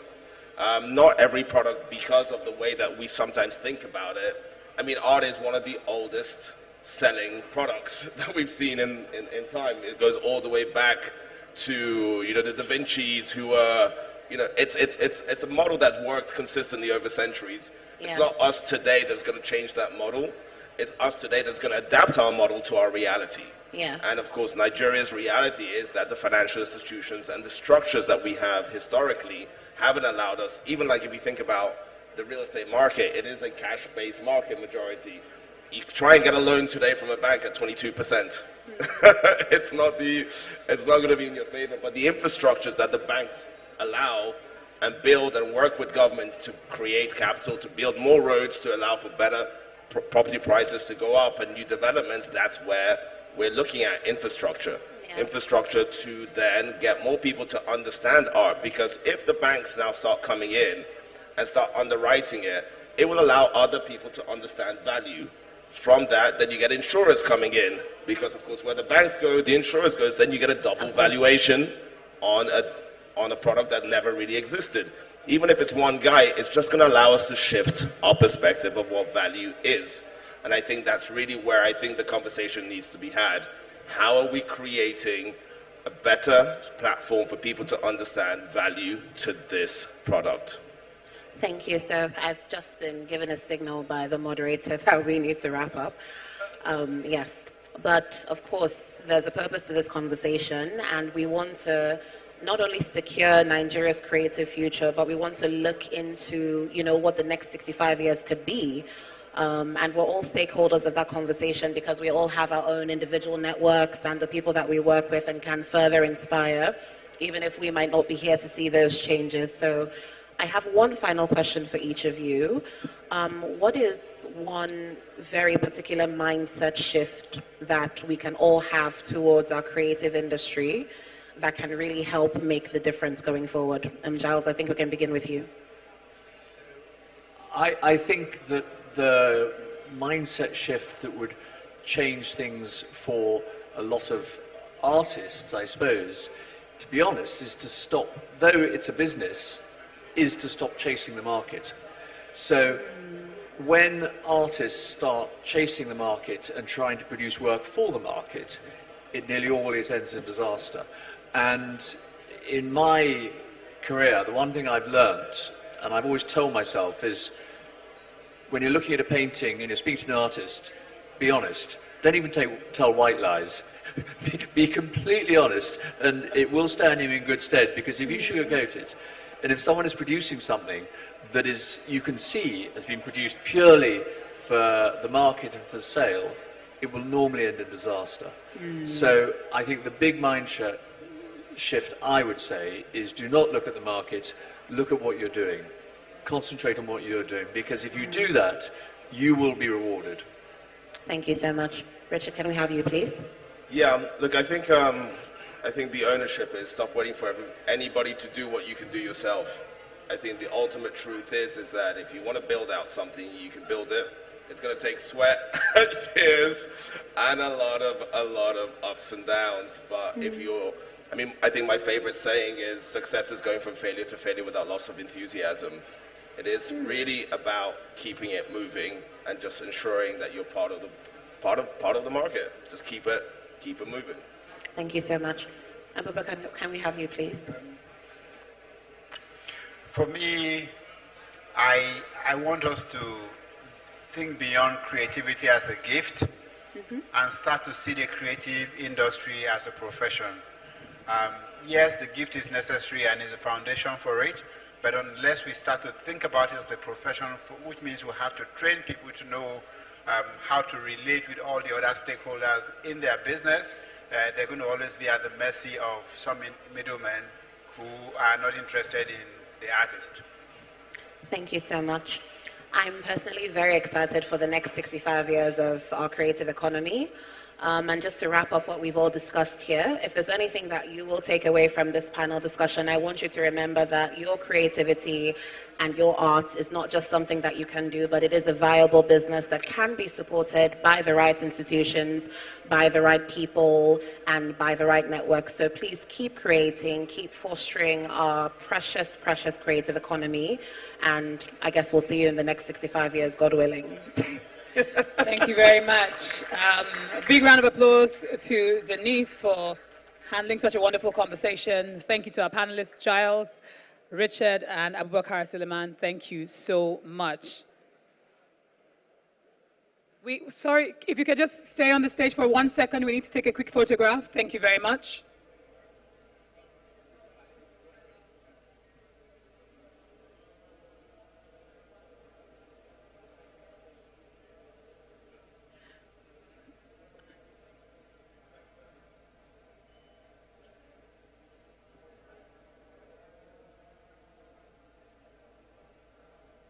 Thank you very much.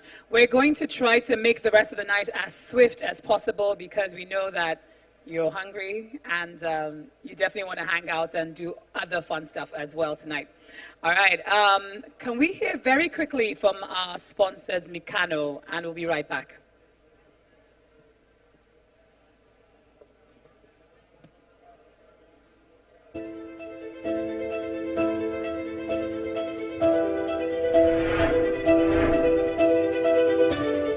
"30 years ago, the dream started.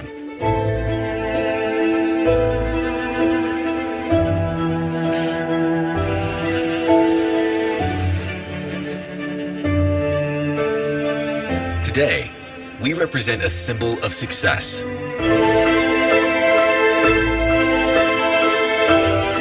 Pride, growth, building a positive legacy in Nigeria, while breaking boundaries for the future of Africa.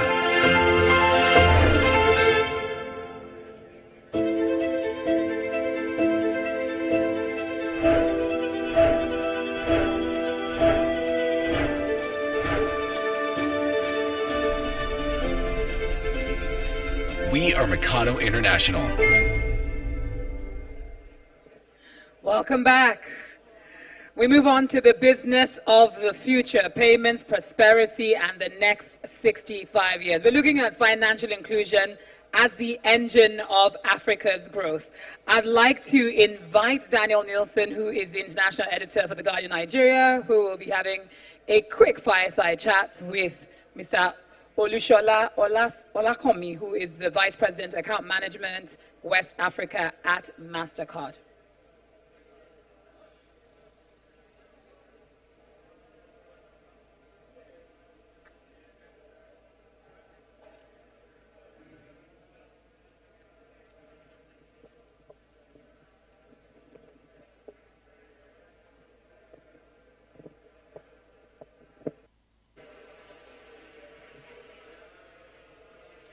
Okay. Yeah, thank you for joining us. So here we are in our fireside chat, about as far away from a fireside as you could possibly imagine. We should have had some flames or something on in the background, but one of the things that we're only going to keep this short. It's going to be, like I say, just kind of a good one-on-one chat. One of the themes that we've seen over the day is this idea of financial inclusion. It's about access to capital, it's about access to the financial institutions that kind of keep this running. You obviously are with MasterCard, one of the biggest global financial institutions that exist.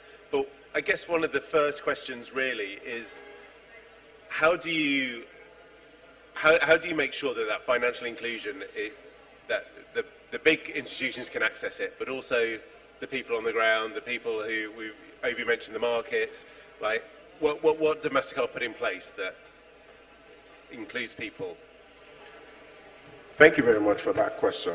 I think the very first thing is you take a look at Africa today, and you obviously will realize that we've got the right technology that is coming in, we've got the population, however, not everybody is financially included today. Yeah. And the first thing we have to think about significantly is access. How do we get everybody to have access to the financial sector? Whether that is via a bank account, whether that is via a wallet, the first thing is we've got to bring people into the financial sector.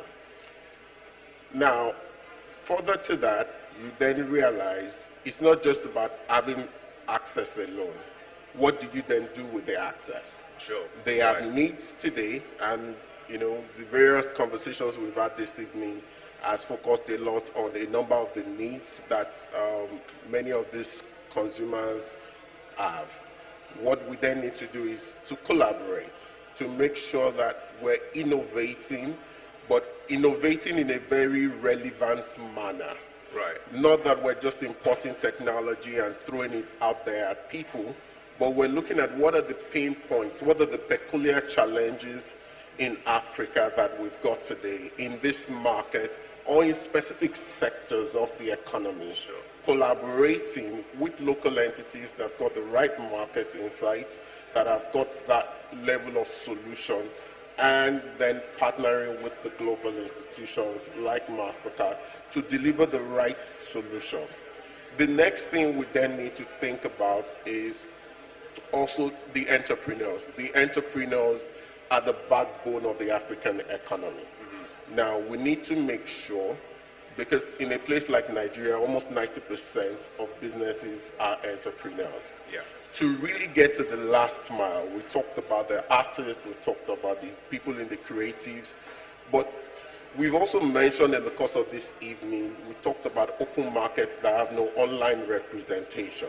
Yeah. It's more or less a gray market. And so what you want to do is to make sure that you provide solutions that allow this set of people or this demography to receive payments. That's the only way you can leverage the access, you can leverage the innovations in order to make sure that we have a complete ecosystem that delivers the right solutions for everybody. Sure, and what have been the challenges that is stopping this now? And what are MasterCard doing to kind of overcome these? Okay, some of the challenges we're currently facing right now is, if you take a look at the African landscape, one of the things you will realize is connectivity. Right now, we've got internet penetration at about 38% across Africa at the end of 2024. Even though we're growing faster or twice the rest of the world, at less than 40%, that is still a challenge. Yeah. Now, we need that level of digital infrastructure to be in place. So broadband penetration, mobile connectivity, those are things that we need to put in place in order to make sure that people can have easy access to their accounts, to their wallets, and not only that, they can use it to connect to the global ecosystem. The second thing is, power obviously is an issue. Yeah. Maybe not in this room, but if you go out there, you weren't here earlier. But if you go out there, you find that someone probably from my village probably has power probably about 6 hours of the day. What does it do with the remaining 18 hours? Does it mean they're totally cut off from the rest of the world? So we've got a couple of basics that we would need to improve on, and ultimately it's about helping these people to then see the value. One of the things we've done really well in Nigeria is USSD banking. Very basic thing, but provides significant access to financial transactions for many of our people. That has scaled really well. It's probably one of the fastest growing channels within this country today. What are those other solutions we can get in order to bring more people into that ecosystem? Sure.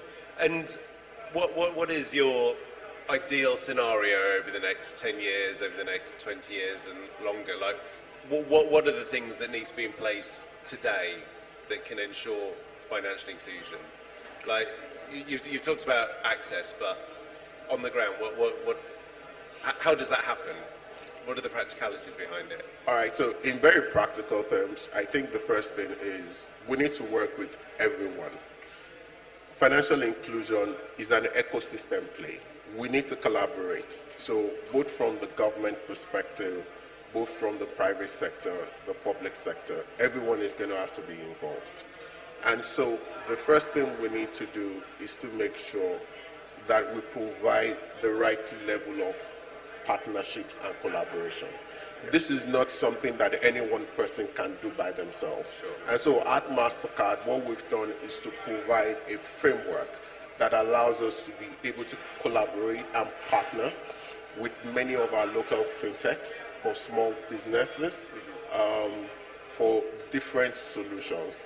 Examples will be, today many of our merchants cannot afford to have a $200-300 terminal, right? Yeah. But what we've done is to, off the backdrop of the fact that practically every one of them probably has a phone. Yeah. So can we create a solution that leverages what they already have? And we've created a solution called Tap on Phone, where your phone basically becomes a contactless device that I can use to pay you when you provide goods or services to me. So these are the reality of what we need to do in order to make sure that everybody in the market, then comes into these financial brackets. Yeah. I think one of the interesting things about that we spoke earlier in a panel and about this idea of leapfrogging technologies. So the innovations and technologies that are happening in Africa are forced because of the situation on the ground and the realities and questions of infrastructure. But I feel sometimes as though the real innovation then feeds back to other countries and other societies. Is that your experience, that things are happening, the innovation that has to happen here changes things across the world? Absolutely. So I'll just give you a quick example. So for example, we look at the Nigerian market and we see some of the challenges that currently exist, how it's a bit difficult for you from a distribution perspective and also from an economics perspective to get terminals into the hand of every merchant. And so we look at it, okay, but not even everybody's got a phone, right? So can we come up with something? And then, we go into the ideation process and we come up with what we call pay by link. All you need to do is just generate a QR code or send a link to someone and say, here it is, pay me. Earlier today, I still paid a travel agency who generated a code and sent it to me. It comes already with the amounts. Yeah. It just sends me an email. I click on it, I put in my details, and they get a notification, you've just been paid X amount of money. Yeah, yeah. Those are some of the simple things, but they cannot come to us from a global perspective because this is not a global challenge. Yeah. It's a local challenge. And so we need to collaborate with people that really understand the market. And that is where we probably need to continue to emphasize on this local, collaboration. Sure. To make sure that solutions that we create are a right fit for the particular problem that we have in our geography. Sure, and I can almost guarantee back in the UK, I'll be sending friends QR codes in the future. And then just as a kind of a final point, like I say, it's been 65 years of independence. We're looking forward to another 65 years, whatever that means. What is it for you and for MasterCard? What are your aspirations and your aims, and the dreams of MasterCard as a company, but also maybe personally as well? All right, thanks. Great question. So for us at MasterCard, it's all about setting the right foundation in order to make sure that the next decades and the next 65 years is going to deliver the outcome we all want. And that starts from the very basic things that we talked about. How do we create a trusted environment where people feel safe to be able to transact? And that means we need to leverage existing technologies, not just to make sure that people can transact, but they can do so in a risk-free or minimal risk manner. Because if they don't feel safe, they're not going to come back.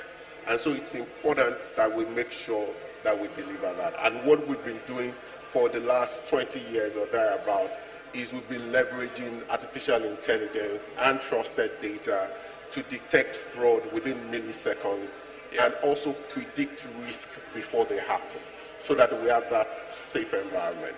The other thing to also speak to is Africa has got a very young population. They expect fast, speedy service, and they want to be able to not just pay, but also receive payments across the world.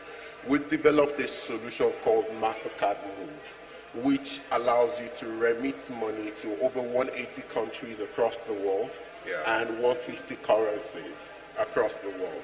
And it is really fast and transparent. Now, what that does is I could sit in Nigeria and I could want to pay for a movie scene somewhere in China, and we could have the agreement sent, and I could transfer the money, and they would get it in a couple of minutes, right? That then is how we start to galvanize and make sure that exchange of value comes at a very high speed. So those are some of the things we're doing, but more importantly is we set this target for ourselves around financial inclusion. So far, we did set a target that is supposed to end in 2025 of bringing 50 million small businesses into the formal sector. That we have accomplished. But the good news, or the more interesting part of that, is over 75% of them are female businesses. And so that continues to be something that we continue to thrive on. So for us at MasterCard, it's all about safe, convenient, and fast payments wherever you want it, however you want it. We want to make sure we're delivering to what we all need over the next 65 years. Brilliant. Thank you so much for your time.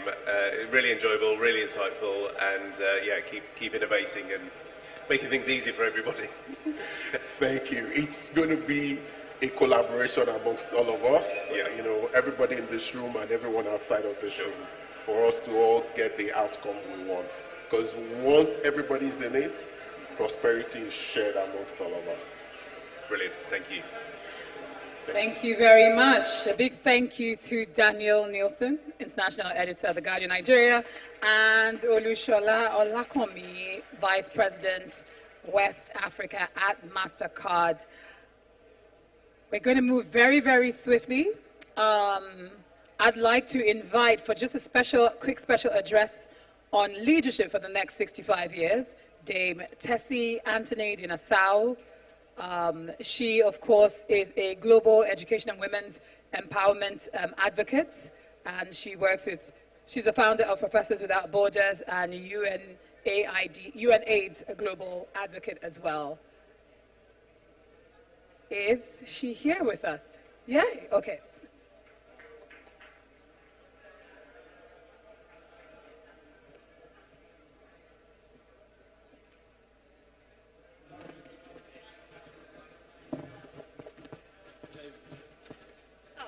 Thank you.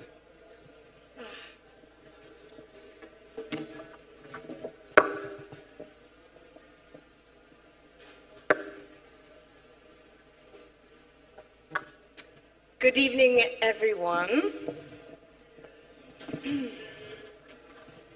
It's absolutely fantastic to be with you all here today. Anita, Toke, Thank you so much for the invitation. You are absolutely incredible people, and I'm so blessed to have you as my friends. Taking all of these planes was nothing compared to the adventures and the projects and the changes we will make in the world in the future. So thank you. I was asked to talk about Nigeria's 65 and my perspective as an outsider. And I like to focus on the word outsider. I'm not Nigerian, I'm from Luxembourg, and I see a lot in the news, I know a lot from Anita, but there's always that underlying unknown. And so please take my keynote with a pinch of salt. Distinguished guests, proud Nigerians, fellow global citizens, thank you for inviting me, a Luxembourgish businesswoman, to share in this significant moment as you mark 65 years of Nigerian independence. I stand before you not as someone who knows all your stories, I really do not. Not as someone who has lived your struggles, but as someone who has watched with deep respect and growing conviction that the world has gotten your story wrong. Let me be clear from the start. As I said, I do not know all your stories, but, and definitely I've not navigated your 250 ethnic groups, your languages, your rich histories that exist long before colonial borders tried to contain them. What I do know is business, I know media, I know diplomacy, and from those vantage points, I have seen something that troubles me deeply. The gap between who you are and how you are betrayed. In my research for today, I came across words written by your literary giant, Chinua Achebe, in 1983. The trouble with Nigeria is simply and squarely a failure of leadership. There's nothing basically wrong with the Nigerian land or climate or water or air or anything else. You have a beautiful, beautiful country. What struck me about these words was not that they were critical, but that they were spoken with such profound love. Only someone who believes deeply in a nation, potentially the nation's potential, speaks this way. Almost like a parent to their child.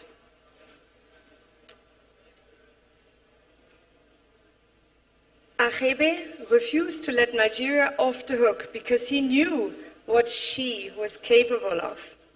As an outsider looking in, I see the truth in this observation. Your challenges have never been about capacity. They have been about quality of stewardship, about systems, about the courage to demand better from those who lead. When I look at Nigeria in 2025, here's what I see.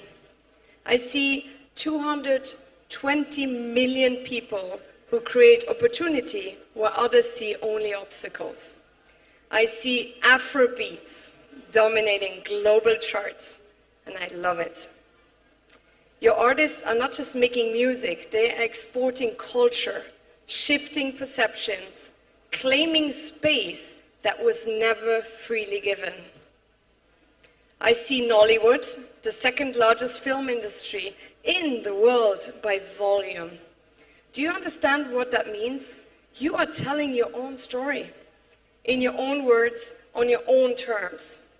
That, my friends, is power. I see tech innovations in Lagos, in places like Yaba, where fintech companies are solving payment challenges across the continent, where startups are attracting millions in venture capital. This rivals anything I have seen in Berlin and Amsterdam. I invest in companies all around the world. I see fashion designers whose work graced international runways, and I was wearing tonight Tolu Bali, which I absolutely loved. absolutely amazing to work with her as well. The love, the drive, just her vision to portray Nigerian excellence to the world. It was an honor to wear her and everything she represents. I see entrepreneurs building solutions for African problems with African ingenuity. But there's something that frustrates me. The world is not seeing what I see. And that is not an accident. In my years working in media at Voice Media, as director for EMEA, in RTL, the oldest news, TV and journalism channel in the world, and my work across boardrooms in Europe and Asia, I have encountered the gatekeepers. They sit in editorial meetings in London, New York, and Paris. They control investment committees. They shape policy in Brussels and Washington. And many of them have a vested interest in keeping the narrative about Nigeria and Africa broadly frozen in a single story: chaos, corruption, incapacity. Why? Because the narrative serves their interests. When Nigeria is portrayed only through crisis, it justifies extractive business practices, it justifies unfair trade terms, it keeps you positioned as recipients rather than partners, as problems rather than competitors. When your innovations are ignored, when your successes are treated as anomalies, when you're potentially systematically underestimated, that protects market share for those who fear what happens when you fully awaken to your power.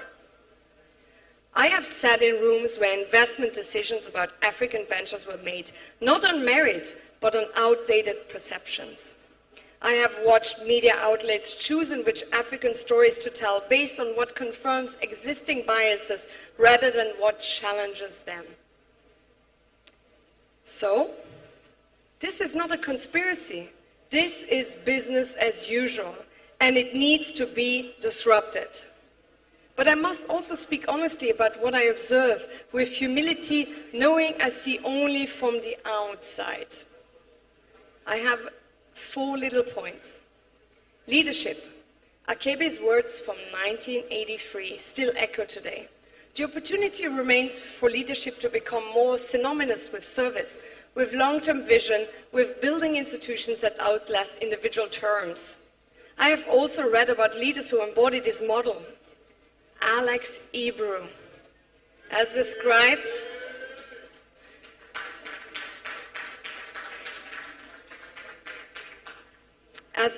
by those who knew him, was a man who protected him to, Alex Ibru, as described by those who knew him, was a man who protected him to achieve the objective he had to set out to achieve. His dedication to charity was worthy of emulation, and he believed in justice and fairness. This is the kind of leadership rooted in protection of purpose, committed to others, an unwavering principle that transforms nations. Number 2, you have over 250 ethnic groups. That is mental, amazing. This should be your superpower. In Luxembourg, we have 3 official languages in a country, smaller than many of your states. And we have made multilingualism an economic advantage. Your diversity could be the same, but only if you refuse to let it be weaponized against you. 3, infrastructure. You cannot build a 21st century economy on infrastructures that do not support it. We have heard panels today of people with amazing companies who are doing incredible things. Let's support them. Let's support each other. Let's support the local economy with entrepreneurs who are making Nigeria the Nigeria of tomorrow. Brain drain. When I met young Nigerians in London, Zurich, New York, and Anita knows that, brilliant minds, extraordinary talent. I always ask, why would you go back if the conditions were right? Always the answer is yes. That tells me that the problem is solvable. Last, it's kind of like the elephant in the room, and I wasn't sure if I should mention it, but Anita was like, Tassi, you must, because it's part of everything as well. It's part of everyone's story. We don't just have it here, we have it all over the world. We have it in Europe, we see it in France, we see it in Germany, we see it in the UK. Corruption. This is perhaps the hardest to discuss as an outsider, but I must. It's just corruption is not uniquely Nigerian, as I mentioned, and therefore, but its impact is magnified when resources are scarce. It erodes trust, discourages investment, and punishes merit. Let's all work towards being better within that. So why am I here? When I spoke to Anita today, she said to me, you know, there's one question I want the speakers to answer. Why are you here? So I thought I added this. Well, as a Luxembourgish businesswoman, why do you care about the 65th anniversary of Nigeria? It's true. It's not really on the agenda of many people, but because I have learned that this is my journey from the military to diplomacy, to media, to business, and whatever I have done. Transformation happens when people stop accepting what diminishes them. I have seen it in my own country. Tiny Luxembourg became a financial powerhouse, not by accepting limitations, but by building systems that work. I have seen it in my humanitarian work. Communities transform when they take ownership of their own narratives and futures. And I see that same refusal to accept limitations in every Nigerian I meet. You do not need outsiders to save you. You need outsiders to get out of your way. And sometimes to call out the system that holds you back. There is wisdom in what Lady Maiden Ebro once said. Keep things simple. Elegance comes with simplicity. I love her. This amplifies not just to style, but to leadership, to governance, to the clarity of purpose a nation needs. When systems become too complex, too opaque, too burdened by bureaucracy and self-interest, they fail the people they are meant to serve. Simplicity in vision, in execution, in accountability is revolutionary. To the Nigerians in this room, if I may, I do not know you. You are the inheritors of extraordinary potential. You are the architects of what comes next. Build it with the integrity your nation deserves. Build it with the innovation you have already proven you possess. Build it with the unshakable belief that you belong at every table. Do not wait for permission from gatekeepers who benefit from your exclusion. Build your own table. Do not wait to your leaders. History is watching. Your legacy will be measured not by what you have accumulated, but by what you build for those who come after you. As a mother of 4, I do deeply resonate with that.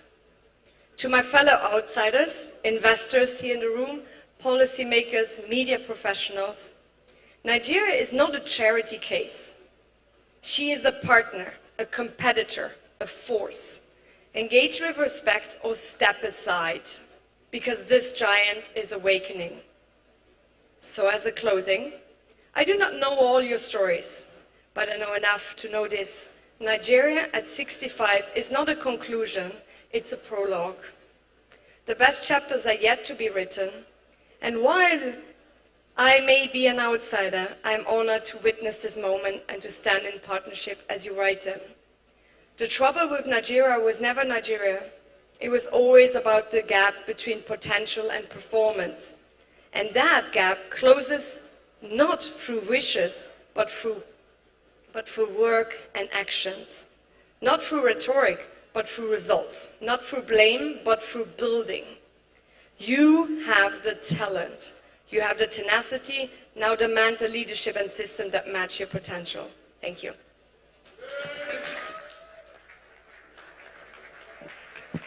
And build that table we must, and build that table we will.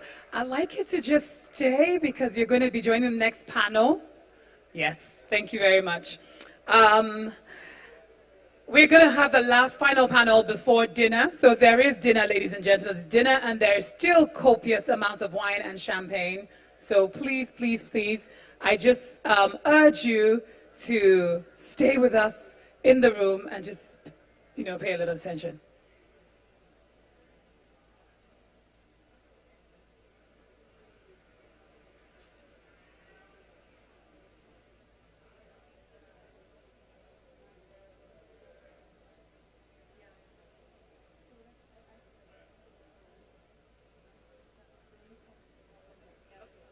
All right, we're just going to invite Daniel back to have this conversation for literally 10 minutes. He's just going to ask a single question to all our panelists, and then we'll be going straight for dinner. So, Daniel, we'd like you to come on stage, and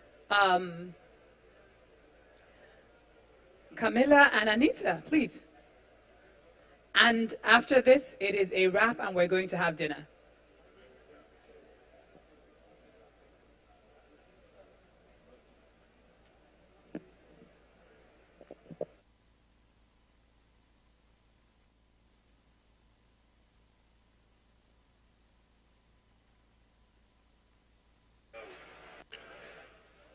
Yeah, there we go. Good.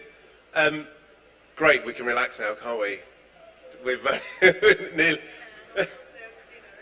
nearly over the line, so thank you. This is our last final panel, and we're going to keep it nice and short. Remarkably, we're only 12 minutes over schedule, so we're going to do another couple of quick questions, and and go from there, really. So this panel is about media and branding, and it's about kind of storytelling, and it's about telling our story. Tessa, I'm going to come to you first. That was a beautiful speech. I'm still warm. Exactly, this is what I'm thinking. It's such a beautiful speech, and I guess it was about storytelling. Like, you told it in a way. The things that we've heard over this day are the ones that we've heard the stories behind it. So tell me a little bit about the importance of storytelling in Nigeria's context. Microphone, because these people don't hear. Can we get a microphone here? Yes. Because people will not hear. Should be fine. The microphone. Yeah. Because people can't hear it. You cannot hear the microphone. Oh, it's coming. It's coming. I think this is a good question, and that's it.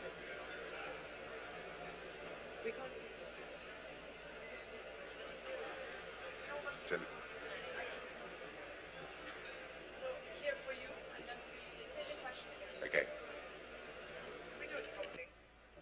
Okay, let's do it old school. Oh, that does sound better. Yeah, really, my question is storytelling, the importance of storytelling from Nigeria's perspective, but just kind of overall. Like, obviously, you can tell a story. What's your take on? I'll pass it back. I guess I'm still warm for my keynote. No, I think we all have stories, and we all have businesses and ideas and things we want to do. And as such, what differentiates you from all of these thousands and thousands and thousands of people who want to do the same as you? It's a story. And as such, get your story right. What do you want to portray? And go hard on it. We can just pass it. Yeah. We're capable of that. Yeah, Camilla, I'm going to come to you next. But again, it's about how can brands here and how can companies here tell that story, tell the story for themselves, but also the story of Nigeria. You know, brands often have a global reach. The media has a global reach. Like, how do they kind of capitalize on that and come together? Thank you so much for this question. I think, you know, what I will say that when you look at the global story, you know, you should come actually to experts. You should rely, as like Anita was saying one of these days, when you look at lawyers, they're going to help you with your marriage advising, and especially if you get married. If you want to get a house, you should go to a good lawyer. You should do the same when you're looking at experts in the media, advertising, and advisory services, and this is what we are. So I think when you look at an international global, you know, storytellers, you should come to experts that they're going to help you, first of all, strategize, also put the story out there in the biggest platforms in the world, and also most probably you're going to be able to really work on your budget and having some amazing cuts just because we can help you create the content at most probably prices that the international media platforms would not even dare, you know, would reach to, I mean, most probably a double or triple price. So it's very important to look into the expertise, be very straightforward to what your story should be, and rely on people that they are experts to tell the story the way you might not have even imagined. Great, thank you. And Anita, a question for you. In this kind of age at the moment where there are more media platforms than there ever have been, there are influencers, there are people kind of creating huge amounts of context. What role does, I don't want to say traditional media, but what role does something, a platform like The Guardian have to show, to be that kind of transparent place where people can tell their stories? Thank you for asking that question. I wasn't sure what you were going to ask me, but actually it's something that I wanted to talk about. Yes, in this world there is so much news out there. A lot of it is fake. It's so fast. Some of it's written by non-journalists. People are just posting comments. It's not accurate. So I would say that something like the traditional media, like The Guardian, it's traditional, and I'm going to go off a little bit here, a fan of this, what I call slow journalism. It's a movement, and it means that the news is never lost. You can take your time, it can be timed at the right time, and it can be put out there.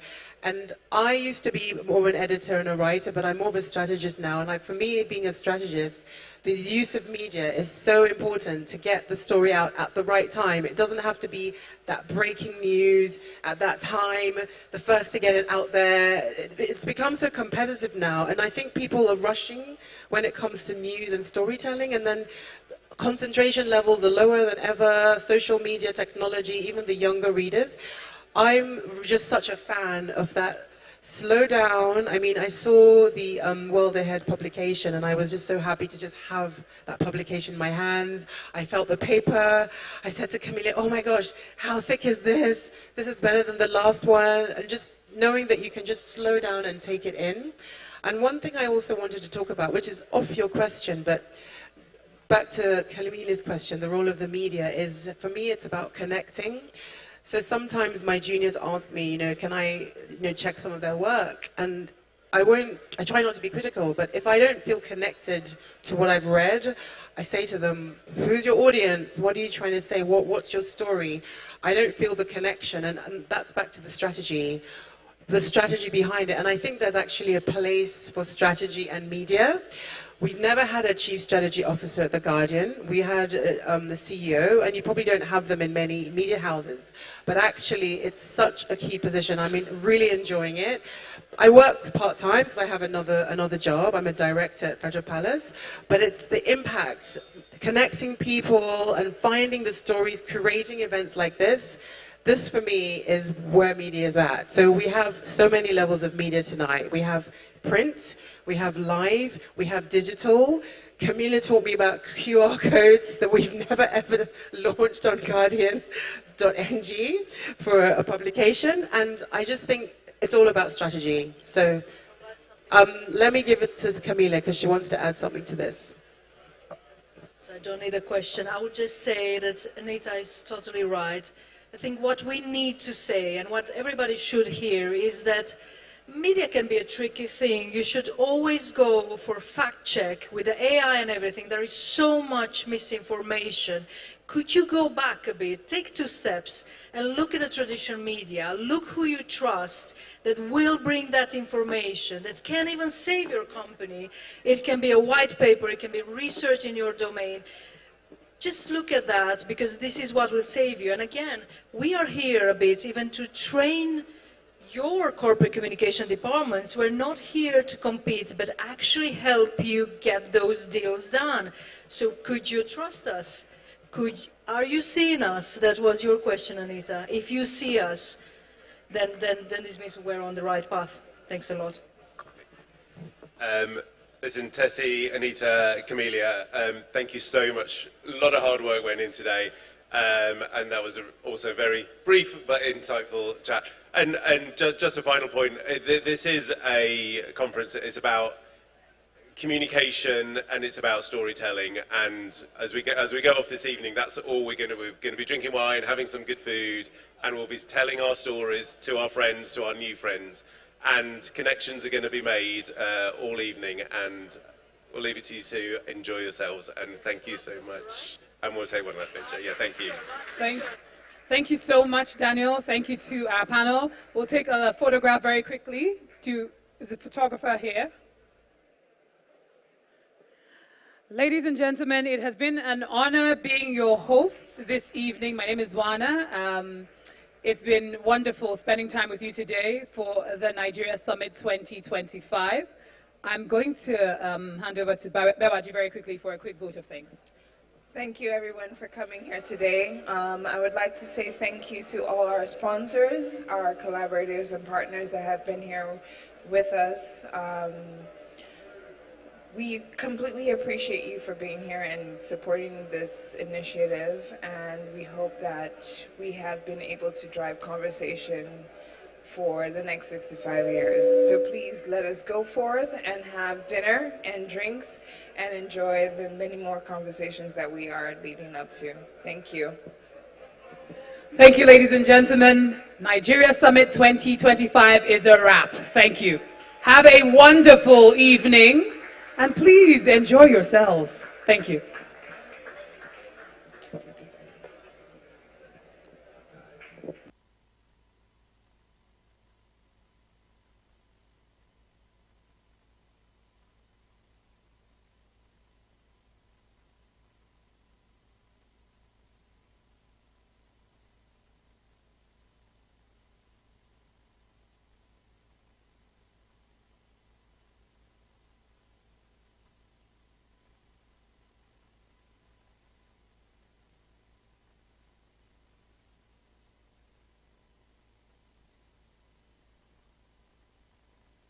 Ladies and gentlemen, please, it's dinner time. You can move to the second part of the hall to get something nice to eat. Thank you.